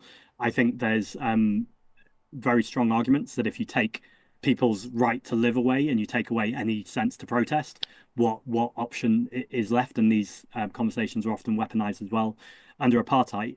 But absolutely, like we should not be arming any nation that is invading another country and killing innocent people. Like I don't want my money being spent on that, and I don't think anyone does. And what is really wild is when you poll people or ask people, they feel the same too. So it demonstrates how broken our politics is. Yeah. That the Labour Party know how unpopular these decisions are, but can still keep going on. And I think it does also need naming that I absolutely support Ukrainian refugees coming to the UK. I can't say that loud enough. Refugees, no matter who they are or where they come from, deserve our support and solidarity. It's very noticeable, though, the love and support Ukrainian refugees have been given by the Labour government as opposed to Afghan refugees, Libyan refugees, Yemeni refugees, all part of wars that we've been part of causing through the NATO complex. Yeah. So again, Starmer's moral clarity on this is so perverted. It's what annoys me with the refugee thing. There's so many good, genuine conversations about how fucked we are dealing with it. But what the conversation is being had on is whether we should deal with it. So, like, I personally believe it should be a given that we... I mean, it's not even personally. It's fucking... We're bound to by UN human rights laws that were written after the fucking war because we realised that it's very important to have a refugee system in the world.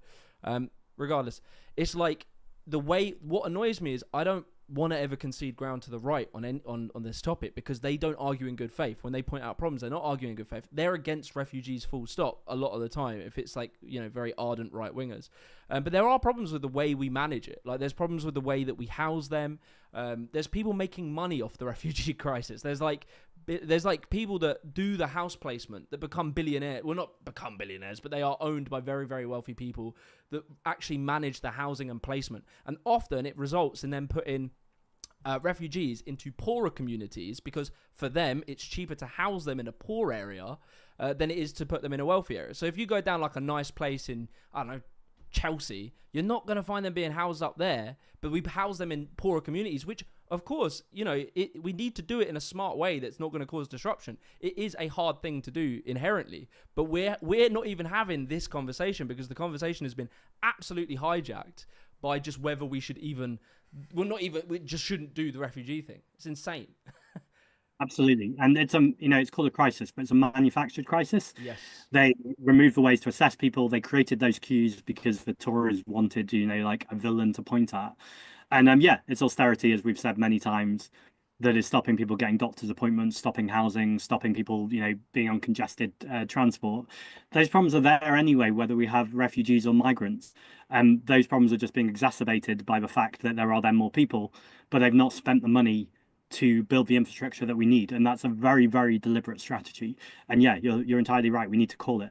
I think there's another thing too, which is sometimes people separate refugees and people seeking asylum from migrants. Yeah. And I get why. They're very different things. And people seeking asylum deserve our love and support more than anyone else in terms of they're literally fleeing war and persecution. But also, if someone wants to come over here for a better life, and they're paying taxes, let's welcome them. Let's make sure that we're supporting British people. Let's make sure that we've got British industry happening and, people don't feel like we're being pitted against. But again, the enemy should not be people who are coming over here for a better life, who want to contribute to this country, who love this country.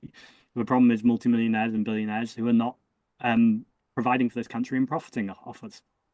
And so yeah, it's like this is the thing. Like I'm very pro migration. I just think like yeah, the conversation just gets absolutely hijacked. Like, you can clearly do things in a good way and a bad way. Like if you just use migration to patch, especially on like there's one stat out there I've seen about how in lower skilled jobs, if you bring in migration, it can drive down wages. And I need to like maybe fact check that, double check that. But it's understandable they could do that. Like if you're taking people that are going to accept a lower pay, then you could probably hold a lower skilled job at that. And it annoys me that the conversation is never, well, then perhaps we need to raise the wage, or perhaps we need to have some regulations around these companies to do that. It's always demonize the migrant as the migrant is the bad person. And it's like, surely we can, have sensible policies around these things without demonizing. And also, this is a percentage of immigration, whereas they throw out the whole immigration conversation around little things like that. They find the little cracks and they'll drill on that to throw the whole baby out.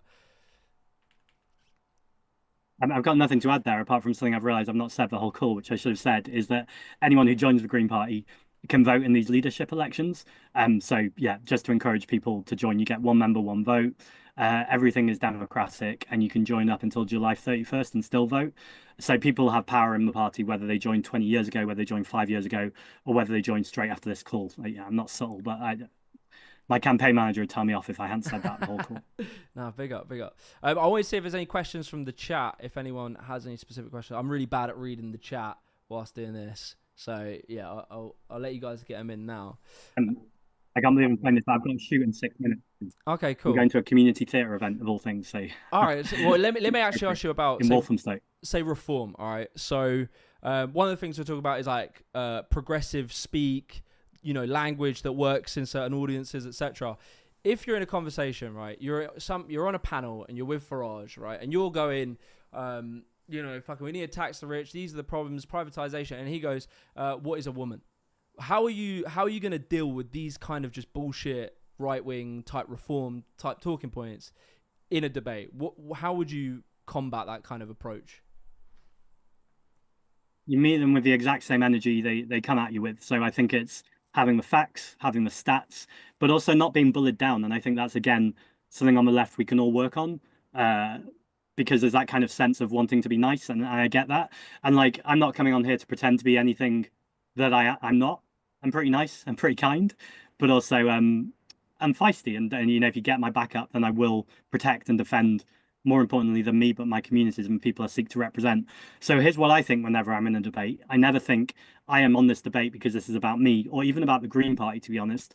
This is about millions of people around the country who need this to be said right now. This is about billions of people around the world who are facing the climate crisis, whose homes are being flooded, their world is on fire, their oil and gas has been extracted by the Industrial Revolution, like all of these things, like that should speak with clarity. So no right-wing talking head. And by the way, Farage, a man who is a millionaire who claims to speak for the working class, but is actually speaking up for billionaires, should ever be able to talk us down.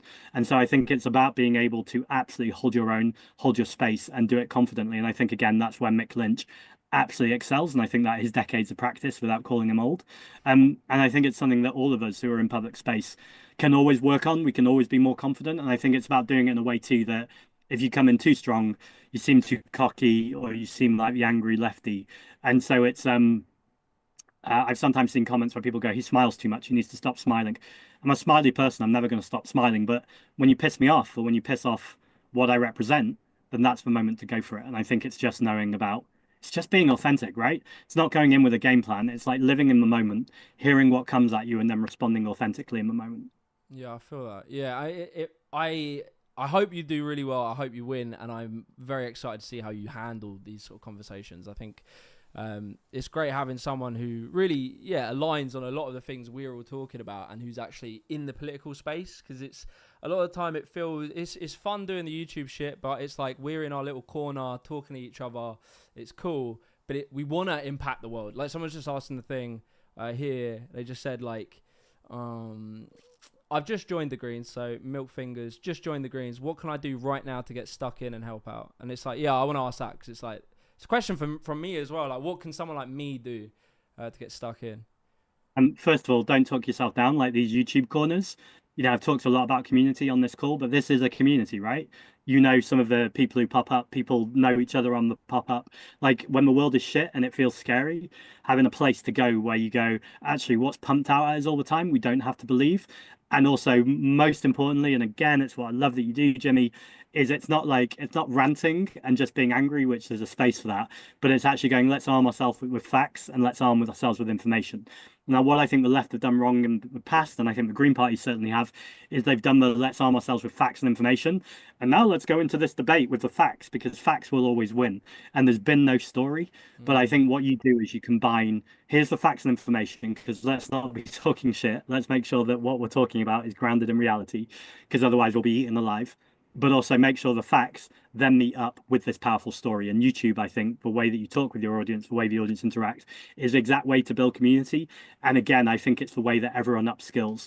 I really want to shout out No Justice Yeah, big up MTG. Helena. She's sick. Um, Someone I listen to lots when I'm traveling around because no disrespect to her, she's very rarely saying something that I haven't heard or haven't thought about, but she has a very, very powerful way of going, that's the key stat. And sometimes when I'm talking, if I'm in a debate with another politician, I feel like there's an inner Helena where I'm like, oh yeah, I remember her talking about this, and she spoke about it so powerfully.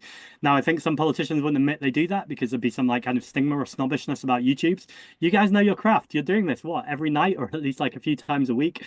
You're constantly talking about politics, and you're honing your messages. Like you're the most powerful people to learn from. More widely, though, how can this person help me? Thanks for joining the Green Party. Backzack.com. It's Zack, Z-A-C-K, backzack.com. There's a WhatsApp broadcast group. I think we launched it yesterday. There's about 600 people on it already. But we're constantly kind of every few days going, this is how you can help today. And we're going to be pushing those messages. It's a real moment for the Green Party. There is an intersection. It is not determined that I will win at all. I believe I've absolutely got grassroots members. I believe that when I go around the country, I meet people constantly, even before I was running, who are like, please run, we want to vote for you. Traditionally, though, those members are not the people who vote in Green Party leadership elections. The people who vote are often wealthier people who live in rural places, who don't necessarily watch my stuff online and just know like who Caroline Lucas is because they've seen her on TV, and the fact that two MPs are running will be very attractive to them. Now, it's not that I can't win them over either. I've had many a conversation with like lovely grannies, for instance, who have done amazing things for the party, and we can connect on these things because inequality hurts you, whether you're young or whether you're old. It's the same things, and so many people get that. Plus, I deeply care about the climate crisis, and they can connect with me on that too. But if we don't get this message out there to particularly demographics that haven't voted before in Green Party leadership elections, I won't win. So if you want to see a party with people like me who are talking about these things, it's not just me, but a whole team of people, deputies, spokespeople, future cabinet ministers, then you've got to join the Green Party and you've got to vote. And that starts with going to back Zack. So thanks for asking me that. I was trying to pitch, like subtly through it, but it's always helpful when just give us the pitch. Yeah, for sure. Yeah, that's sick. And like, I think, to be honest, no matter how you end up wanting to vote in the general election, where it might be, I think it would be a nice feeling for us who are trying to build a thing right now online to feel like we have some presence in the real world. So like, Zack does represent the kind of ideas and the things we're going for. And if you see him win, you can think that, look, we actually had an impact there. Like and if it's in the BBC, it's in the newspapers, you can feel like you were part of that. So yeah, I appreciate that. Yeah. I think The other things, check out at Greens Organise.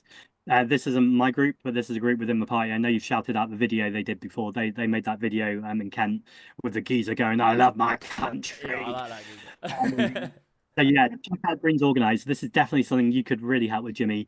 They're having conversations. Helena's very involved with like, if we had a perfect Green Party, what would the comms be saying? How would we be organising? What kind of policies would we be having? So they are, like a group within the Green Party who are going, we love the Green Party, but we're not quite there yet with this current leadership. So they are like organising the clues in the title to go, actually, when we have these grassroots power, when we do things on YouTube, what does that future Green Party look like? So a really good thing for anyone to get involved with. I said two things. Yeah. I won't take any more of your time because I know you say you got to head out. But thank you so much for jumping on stream. That was sick. I really enjoyed that. I think the viewers. Oh no, I loved it, Jimmy. Thanks so much for having me. And yeah, I think I said enough times how much I appreciate what you're doing. So one more time. I appreciate what you're doing, man. I appreciate what you're doing. Big up, and yeah, it'd be good to stay in touch. See you later, guys. Peace. Oh, that was fun. That. Hold up, let me just hop out of the call. Opt out the spaceship. How do I fucking... There we go. Did I do it? End meeting for... There we go. What do we think? What do we think, lads? Back Zack. Hashtag back Zack. I don't trust any of the political parties. You sound like my dad. We got Father the Giant there. Don't trust no. Zack has my vote. You're a really good interviewer. Thank you so much. Bit annoyed that he wouldn't just say it's okay with nuclear, but that's all right. Green Party would be the end of the UK as we know it. That's a shame. We should probably just keep voting for neoliberals then. Let's just keep going for the billionaires. That will fix it. Zack's a legend, mate. All right, didn't change my mind or anything though. He's better than Denya. I think you should endorse him 100%. To be honest, I am sort of leaning that way. I'm leaning that way. You know what? Like, I just don't know what is the strat. I don't know whether the Greens as a tiny party is like, but they seem to be fucking growing, and it seems to be like the alternative. And I like Zack. I think his like, I think his politics in the right place, heart's in the right place, and I think he is good at communicating. I would say I do like the sort of the Mick Lynch's of the world, the Eddie Dempseys, the Garys.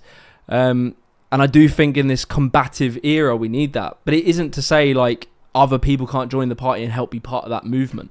And, like, what he was saying at the beginning is true, to be honest, is that, okay, for me, that voice works. I'm too loud, aren't I? For me, that voice really works. That kind of, like, people who sound like me, act like me. But you got to think that is a corner of British society. Zack is sort of like trying to appeal to a wide amount of people, which you need to do as a leader. So yeah, I don't know. I am sort of leaning towards it. Give me a few days to think about it. I'm a very indecisive person, but I would say if you're leaning towards Green, definitely vote Zack. And if you want to feel like you're having an impact in politics, in the real world, let's just get a fucking headline in a newspaper. Let's get one of our lot in charge of a party that's big. Like, that is big. That is a win, and that will help us. Like, because, you know, one of the things Gary was saying in a recent video, he was like, let's not burn ourselves out. You know, like, we want the big revolution, the political revolution to happen now. But it's not going to happen now. It's probably not going to happen in 3 years, probably not happen in 4 years. It's going to be slow and long. And to keep motivated, sometimes it is probably good to have these wins. And I reckon getting Zack in charge of the Greens is going to start pushing the Overton window. And I think, yeah, I would definitely support Zack. I think he's the boy. Yeah.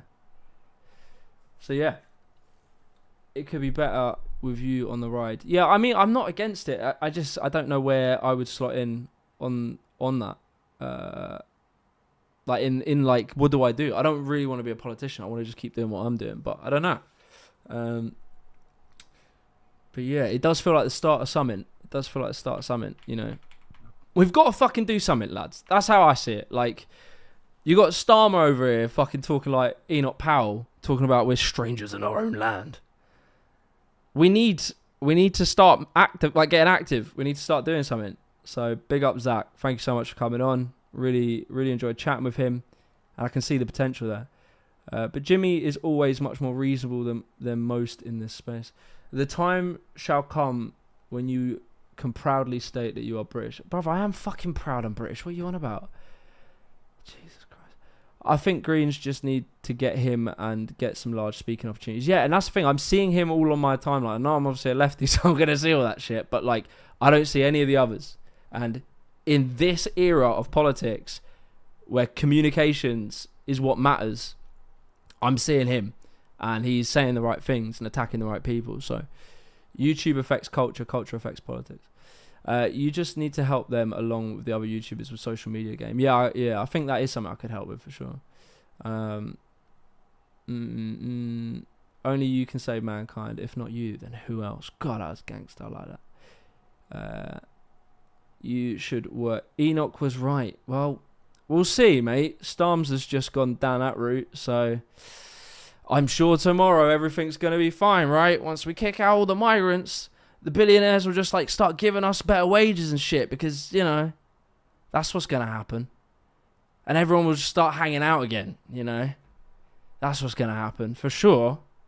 What else could happen? You know?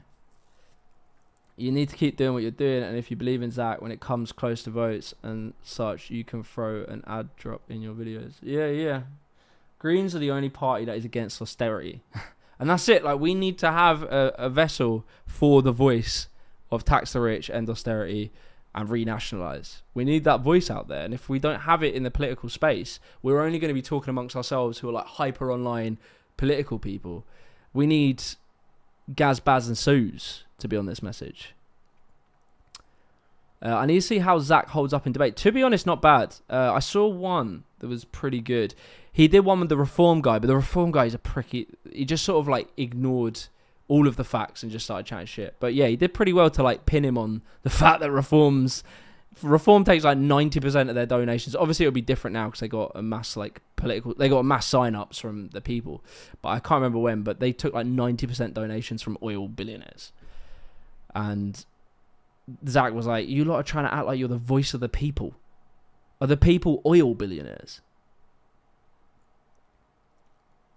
I volunteer as a Suze.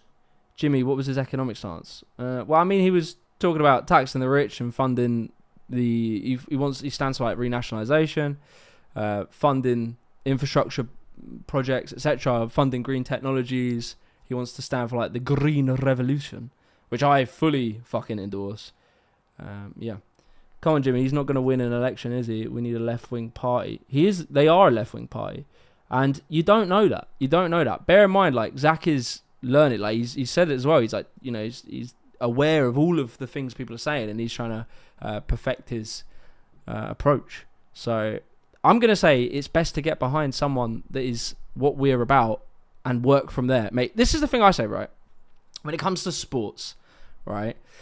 I know a lot of people, when we got into, like, parkour, when I was doing, like, parkour and stuff, you get people that come in and on day one they want to know how to do a backflip, and they'd really bum themselves out. Or let's say a sport that has equipment, right? So they go and buy, I don't know, it's mountain biking. So they go and buy the nice bike, the fucking, I don't know, the gloves or whatever. I don't think you really wear gloves mountain biking, but you get my point. The helmet, the pads. They buy all this and they don't even know how to fucking ride properly. And they then quit because they sort of wanted to get too far ahead. I know people that wanted to get into YouTube and wanted to make a documentary before they even knew how to use an editing software. And so they burn themselves out by being like, well, we need to be there. We need to have everything in place. We need to have all the things in place before we even get off the couch. It's like, I'm sorry, but that's not going to work. That's not how you succeed in life in anything. The way you get better is just doing it. And then you improve. Then you get better. Then you get stronger. You learn what works, what talking points work, how to deal in debates. That's how you improve. You get better. You have to start, and you have to see. Effectively like a way. You need an entry point, and Zack is offering that, right? Zack is offering that. Look, he is that voice for this cause, and it's gonna start something. And if we follow it, who knows where that will lead? But if we sit on the couch and do fucking nothing, then we only have ourselves to blame. When you lot are getting rounded up into the camps, right? I am joking, right? I'm not fearmonger, it's a joke. But when you lot are getting rounded up into the camps, and you're like, man, I wish we did something. You're sat there reading your marks, and you're like, you know, going through the theories. Go, finally, I finished. Page 46,000, I finished. Oh shit, man's in a fucking camp. Like, let's just get active. Let's just actually do something. Before we need everything in place. Alright. Okay. It's not just that either. It's a material infrastructure too. Think of all the organisation from Corbyn times that were just lost to the ether. Yeah, exactly. Yeah, he will start building up the actual grassroots of the cause, like the people, even things like fucking email lists of people that are sympathetic to our cause. You can get out like, okay, we're going to do a march, a protest here. We've got a speaking conference here. He will start building that by just simply starting doing a movement. So yeah, Jimmy, if there's, thank you so much for the dono, Sam. I appreciate that. If there's time to reach out to Gary and other online platforms to unite, coup, and support the Greens, it's now or never. Yeah, I was chatting with Gary last night. I'm curious what his opinion is. Maybe I'll give him a message at some point. But I think, you know, we can't all be back. Like, we just have to do something. You have to do something. Don't let perfect be the enemy of good, or, you know, whatever the fuck. 4 years, we have plenty of time to get there, Jimmy. Yeah, but we need to start sooner than later. Yes. So send to all the message, Britain lives and marches on. Okay. Yeah. Okay. Why is there a Russian flag in my chat? Seems like not the place to put a Russian flag, mate. Starmer currently has the best foreign policy. Well, I mean, he's supporting Israel. He's giving arms to Israel, isn't he? So that's definitely not a completely coherent foreign policy, is it? I definitely like what he's saying on Ukraine. And he's also being fucking soft on Trump. He's been a little bitch boy on Trump. So I don't know if I agree that Starmer has the best foreign policy. I'm of the opinion that the only way forward is to acknowledge immigration and wealth inequality at the same time. Because for most... I say, like, the thing I say about immigration, address the actual genuine critiques. The handling of asylum seekers is not done right. And that is not because of asylum seekers. It is because of our system that is trying to be reluctant against taking them in. So we're making it harder. We don't want to make safe channels. We don't want to let them get to work quickly. We want to be really strict on them. But by being so strict on them, we are literally causing all the problems. Leaving the EU gave us the small boats crisis. By being tough on asylum seeker claims means that we have a 2-year fucking waiting list. And so you have refugees that sit in hotels for 2 years that cost us money. And they can't work. They're not allowed to do anything. And that is not because they're here, they're coming here. It is because we are being reluctant to just accept the reality. The thing about Britain, one of the things that pisses me off about Britain, is in Britain, we like suffer from wanting our cake and eating it. We never want to accept any compromise in life ever. And by doing that, we end up getting the worst of everything. We never want to be like, look, here's the reality. If we don't deal with this crisis, you're going to cause loads of states in the Middle East and Africa, etc., to collapse. And then you're going to cause instability in the global community. You're going to cause more opportunities for dictators, warlords, terrorists. They're going to hold supply chains hostage. We don't want that crazy, insane world. The reason the world worked post-World War II is because we kept an international order. Obviously, we didn't do it great everywhere, and there were problems. But if you just completely give up on that idea, you are going to create the foundations, and refugees are a big part of that. If you allow all the refugees to leave one country because there's some shit's popped off, and they go to the next country, which is obviously what they will do, you could very likely collapse that next nation. If you look at the Congo civil war, there was 2 of the bastards.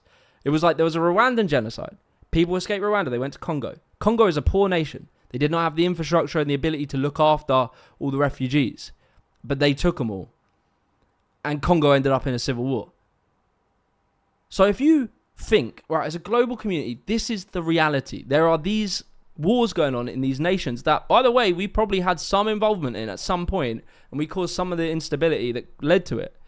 If we don't recognize that is happening, and if we don't do anything about that as an international community, the world will be fucked, and all the things that we want, stability, free trade, etc., will come to an end.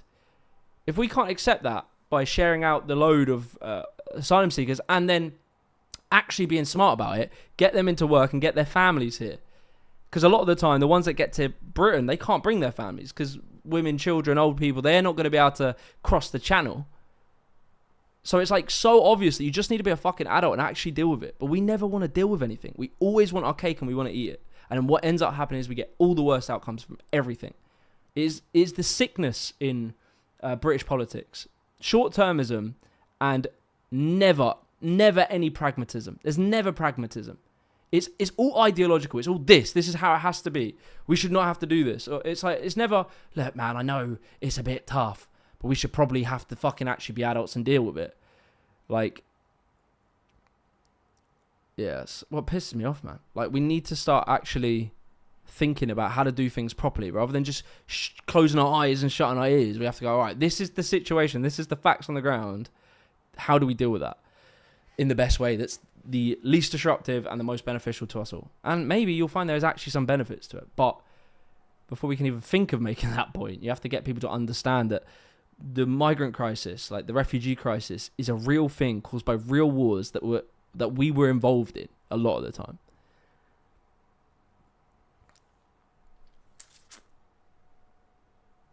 What's a SWATist prime minister? A future SWAT? Britain above all else in the world. What about Britain above? But you probably absolutely adore America. I bet you love Trump. If it came to it, Bowser, and Mr. Starmsy, you had to swear your allegiance to Starmer or Trump, who would you do it? Mr. Britain above all the world. Spitting pure, unadulterated facts, Jimmy. That's what you get here on the Jimmy the Giant Show. By the way, I think we're going to level up the show at some point. I think I'm going to get a good camera, proper background, be a bit more organised, maybe have some topics, maybe have some interviews, maybe some debates. Yeah, you did miss it. Got out of the lab. Is that the lab as in you were laying a fucking cold 16 on some dirty fucking baseline? Or is that the lab as in you work as you're a scientist? Bowser, you gone quiet on my question. Bisexual lighting soon come. It's going to be the most bisexual. I don't know what that means, but why don't you use your setup from your videos? Good question. It is literally just there. It's like, I don't know. You know what it is? It's that my computer is here in the corner and that's over there. So it's a little bit difficult. And that camera, it's quite zoomed. So if I was to use that as a webcam, it'd be Pro 2 zoomed maybe. But I don't know, I want it to like look cool. Bowser, you defeated Bowser, you're married. Yeah, I defeated him. Because he wanted to, for a second there, he said Britain above all else. And I said, would you submit loyalty to Starmer or to Trump? And he was like, fuck. I guess it's not Britain above all. I guess I have to, it's Lord Trump. Honestly, it's Lord Trump. We need more gear, don't worry, I get it. What do you mean, good sir? Can you get some ventriloquist Muppets designed to look like Farage? That's quite funny. That is quite funny. Yeah, perhaps. I like that idea. I'm going to put that in my notes. Well done. That's a luxury position. You got in Jimmy the Giants. No, I always get ideas from other people. Like, people will be talking and I'll just go, oh, that's an idea for a video. And I never give them credit. No, I give them credit to their face. Hey Jimmy, is it possible for us to create our own organisational movement or lobbying group that we could influence politics? What kind of is that in a way? Is movementforward.com or Unite Stop the Tories? Oh, Bowser's back. We want Stalin out. Bowser. You're here. We all see it. Everyone sees it. You're here. Answer this question. You said Britain above all. Now, I ask you, submit your loyalty to Lord Starmer or submit your loyalty to Trump. If you don't answer that question, you a little bitch. Bring back British political satire. It's a weird spelling of satire, but it actually works. Like, I read it and I got what you meant. Love the old stuff. What's the old stuff? What do I do differently? Thoughts on current austerity in GCC. What's GCC? I've never heard that. GCC. The guys cool club. Starmer isn't Britain. There you go. There's the loophole. So wait. Can I hear this, best bloke? You would submit your loyalty to Lord Trump and not Lord Starmer. So you're saying America above Britain. Britain above all. Okay, we need you to fight for Britain. I'm not fighting for this country. Then you're not Britain above all. Because then what is Britain? What is Britain at that point? You don't support Britain at that point. What you're saying is right-wing politics above all. And that's why you're submitting to Lord Trump. Jimmy, you said Trump only because Starmer hates Britain. So he literally admitted it. How, like, just in your head, like, come on. I know deep inside of you, right? I know you're deep in them fucking algorithms. And I know Twitter is, like, just in your head. But, like, just really think about that. You said Britain above all. But you said you would submit your loyalty to Trump over Starmer. Really think that contradiction through. All right?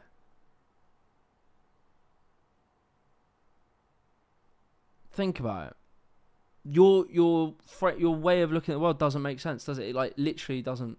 It doesn't make sense. You're not Britain above all, because in this situation, you're America above Britain. Because in this situation, which is that there isn't some fucking insane right winger in charge.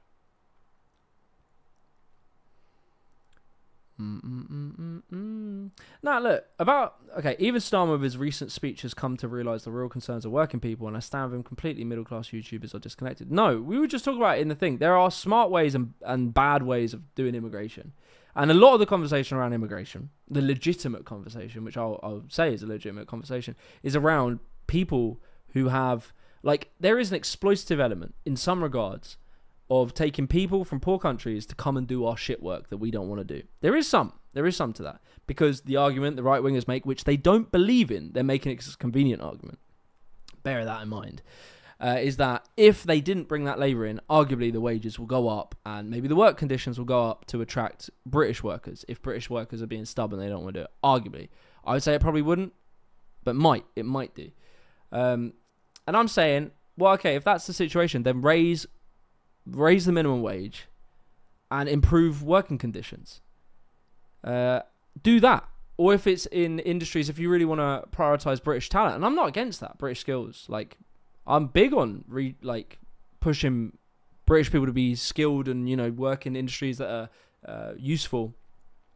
Then why is the conversation never about retraining or doing a big training drive on some of these jobs that, like, engineers, or what's the big one they say is like welding. We don't have many welders in this country. Why is there not a big state-led initiative to retrain people into welding so that you can employ British? Why do they just complain about migrants? So I will give you that. Like, I would totally, if you want an amicable mid-ground with a leftist on immigration, say to me that you are going to pump a ton of funding into retraining of local British people, retrain so they are skilled so they can do the jobs that we have shortages in. All you lot say is, let's ban the migrants that are doing the jobs that we have shortages in. And I'm saying that is absolutely insane. That is absolutely insane. Because then we just have massive labour shortages, and then we're going to... getting anything done will take 10 times longer. If you have a project you need a welder in, now you have, like, I don't know how many welders are in this country, but now you got to fight your country. You got some big, I don't know, when you might weld. Say you're building a house or something, there's probably some welding in that. Now you have to wait till the 5 blokes that know how to weld in this country are free. And so every project just now becomes longer and longer. So why do you lot never, ever, ever, ever argue for retraining? You never argue for it, because deep in your hearts, and I really think you need to admit this, you don't like foreign people. I'm sorry, because I'm not against if you're really being genuine about, wanting to train up British workers. I'm not against that. But I never, ever, ever hear you lot say that. You lot never talk about it. So I don't really engage with your conversation. Like, I will, if I was talking to Zack, I will have this conversation because there are genuine things you can talk about. But when it's with you lot, we're not talking in good faith because you don't want to fix any problem. You don't like foreign people. And so unless I end up at the end game of banning foreign people, I will never appease you. So why should I fucking try? You're never going to be happy. Do you want Britain to be remilitarized? Look, I'm not against a strong British army. Like, I'm not... Maybe I separate... I don't think even leftists in general against that. Maybe there are some. I'm pretty for the army. Like, definitely. I think it... Perhaps I would be... I'd be wary of how... Nah, I'm very, very for it. Like, I think it's a good way of convincing right-wingers in Keynesian economics. Because the truth is about the military, it's one of the best ways of, like, training people up. It's like, what we want is the state to fund university for free. University should be free in this country. Right-wingers will go, no, because that's communism. But then if I say, how about, we give him a gun, real cool gun. It's like Call of Duty, camo up the thing, put a red dot sight on top. Now can we train them? You go, yes, you can. Now we can give them education. So look, bruv, if it makes you lot accept that actually the state can actually do something and state investment is actually very good, then I'm fine with that, man. I'm fine with that. And if it means we have a strong military and we're not weak on the global stage, then I'm for that. Jimmy, how is it culturally enrichment to have 1.2 million net a year? I don't know. It's a strange question. What do you mean culturally? What you talk about cultural enrichment? You think we got 1.2 million? And I swear it isn't 1.2 net migrants, but whatever. You think the reason we bring in migrants is for cultural enrichment? Is that what you think migration is? You think that's why? You think it has nothing to do with trying to keep the NHS afloat because, we're privatising it, they pay shit wages, and British people aren't trained, in some regards, and just won't take those jobs. So we're bringing in migrants to keep the ageing population, because there was a baby boom. I don't know if you heard about it. Many years ago, there was a baby boom, and there's a lot of old people, and every generation had less and less kids. So our generation, there aren't enough young people who are the most productive in the economy and pay the most taxes. There aren't enough to afford to keep the old people alive. So, I don't know about cultural enrichment. Bruv, I love a fucking curry. I love a curry. I'll take a curry. But I'm more interested that they keep our economy from absolutely collapsing overnight. Because that's how we've created our economy. Because you lot, right-wingers, hate the idea of state investment. You hate it. You cannot, for a second, imagine a world in which we tax rich people fairly and fund things for the people. There you go. Sorry, ranting about migrants, but it just pisses me off because it's always so, it's so bad faith. Like, you don't really believe a lot of the stuff you say you do. You just find good talking points that make people go, oh yeah, maybe immigration is bad. But you never think it through, because your actual core belief typically is you just don't like foreign people. And you're not going to get me agree with you on that. You're not going to get me agree with you on that. Yeah, they don't care about that issue. It's only used as justification for xenophobia. Yeah. Zack's been on. It was really good. I will upload that on the second channel. So go subscribe to the second channel. What do you think about Starmer's speech on the migrants? Bruv, just insane. He's just an absolute... I have lost all goodwill with Starmer at this point. He thinks somehow that he can appease right-wing voters by being... like Timu Nigel Farage. And I'm just going to put the second channel in. There we go, pin that. And the absolute irony, when you scroll through the comments, right, let me try and find this. When you scroll through the comments of Starmer saying all this weird shit about migrants and now being a stranger in your own land and all this shit, right? So, let me see if I can find it. Under the Tories, nearly 1 million people became... Here we go. So, all right. So, he's trying to appease a certain demographic. People like you lot, the sort of the more right-wingers that complain about migrants in this chat. He's trying to appease you, right? He wants you to vote for him. So, he's saying all this shit about being a stranger in your own country and all this, right? And so, these people, he's so desperate to get on side. This is what they have to say about him. Like, when he says this shit, right? Under the Tories, nearly 1 million people came to the UK overseas between 2019 and 2023. My Labour government is going to take back control of the borders. And he goes on to, I think, say we're, I don't know, strangers in our own country. About the city. We will control that. Where is it? Sorry. Take back the paper. Today, where's the bit where he talks about being a... Anyway, whatever. This is about the immigration. Under Keir Starmer, 1 million girls have been raped by Muslim gangs. Why are you protecting rapists and murderers? Okay. You of all people, this is not going to end well. Continue to meet with the one who had the bag on the table. I don't know. This one thinks he does cocaine with Macron in front of the press. There you go. You got one American bot here that agrees with you. Has it still not gotten through to you that your constant whining and blame shifting among reasons make people think you're incompetent? More gaslighting to get, you need to get on with the program. This is like these people who, like, none of them have been convinced. These people are who he so desperately wants on board. This is who he's trying to get. He's Timu Nigel Farage for like absolute certainty. These are who he's trying to win over. And look at every comment is just shitting on him. He tried to win him over. Whereas we have to get the strangers in our own country shit, right? Directly to investment Oh, I hate him so much. He's such a prick.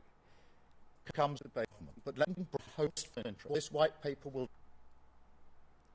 When you lot ask how I want to vote, I'm definitely there's not a chance in hell I'm going to vote for Starmer. But yeah, so he let's go back to full screen.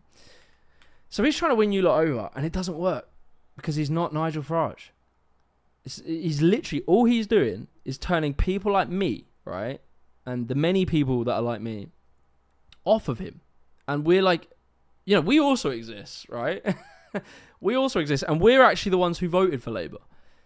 I don't know if you forgot about that. And he's turning all of us off of Labour. Well done, mate. Well done. I hope you enjoy picking up one vote from, I don't know, some Twitter bot that has a old British king in the avatar called Defend the West. Britannica forever.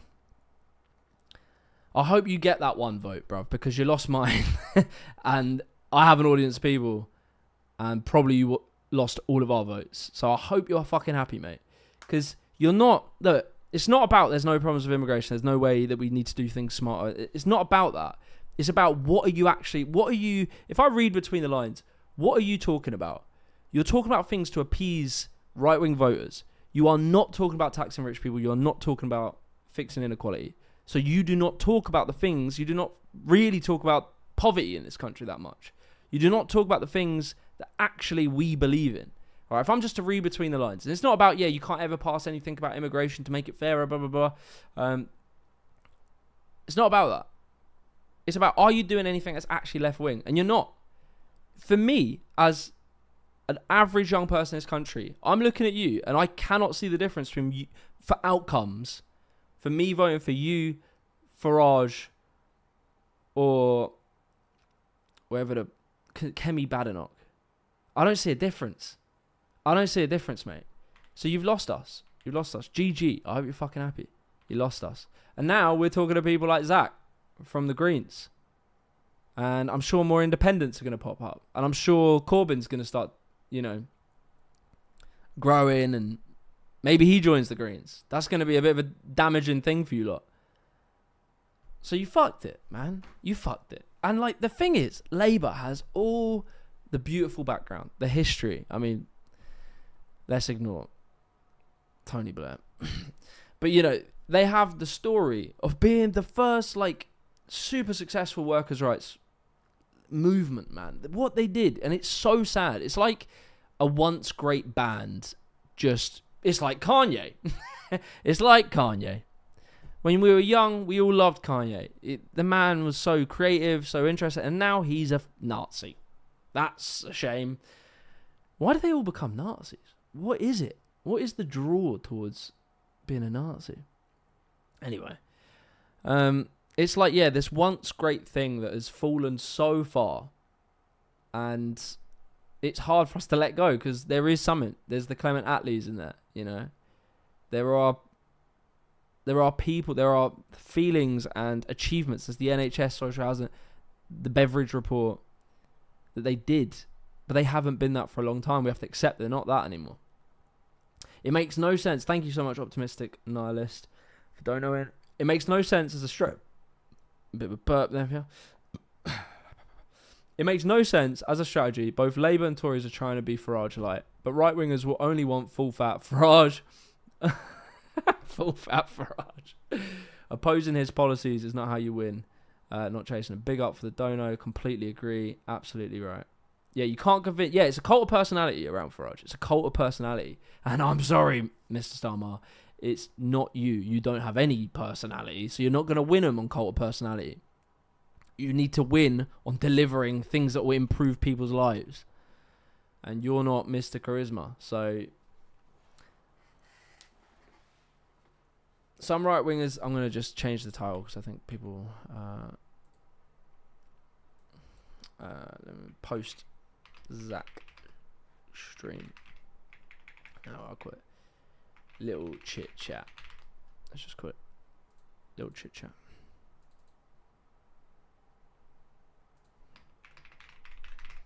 Livestream.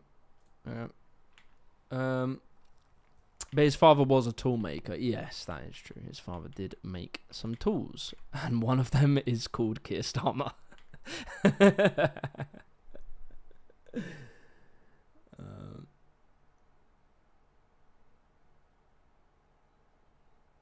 Yeah, I've said it once, I'll say it again. Nigel validates closet racist without being explicitly racist. Yeah, that's it. Like, he knows how to court the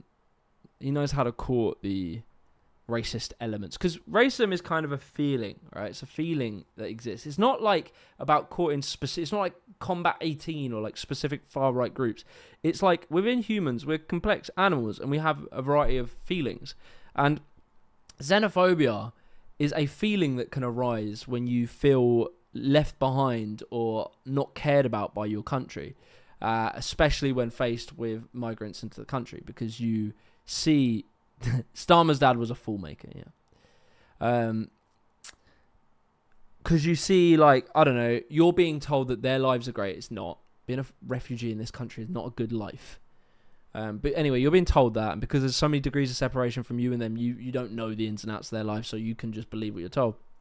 Xenophobia is a feeling of dissatisfaction and being betrayed by a political establishment.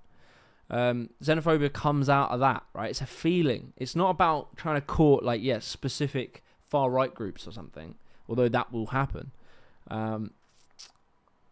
So what also, like, that same thing that xenophobia can come from can also create solidarity when you start to realize that actually your life is just as equally shit as the refugee and the migrant working a low paid job. You all are affected by the exact same power imbalance and the billionaire class that completely ransack our whole country. You are both affected by that. And your only way of defeating that power hierarchy that has just read anything in history, you'll see the same story time and time again. Very, very, very rich elites and very poor people, ordinary people, the majority. And that dynamic isn't going to fix. You get rid of the immigrants. It will not fix. That is the problem, right? When there's too much wealth concentrated in too few hands, it just imbalances society. It creates an unworkable society. Economically, socially, politically. It creates a society that can't function. Because if they have so much power, they can just influence politics. So, although 5 million of us might vote one way, it doesn't matter. Or feel one way. It doesn't matter because their money outweighs your votes. They can easily, even if you voted for something, they could pay that politician enough money to not do it. That concentration of power is just insane. They have too much leverage. We have zero leverage. And this dynamic is the problem. And that's what we need to fix. We need to be real about that and accept a certain percentage of the voters are unwinnable. Yeah. And you know what? This is my belief. It ain't about winning people over, really. It's about activating people. I'm starting to see that. There is an element of people on the turn. I was one of them.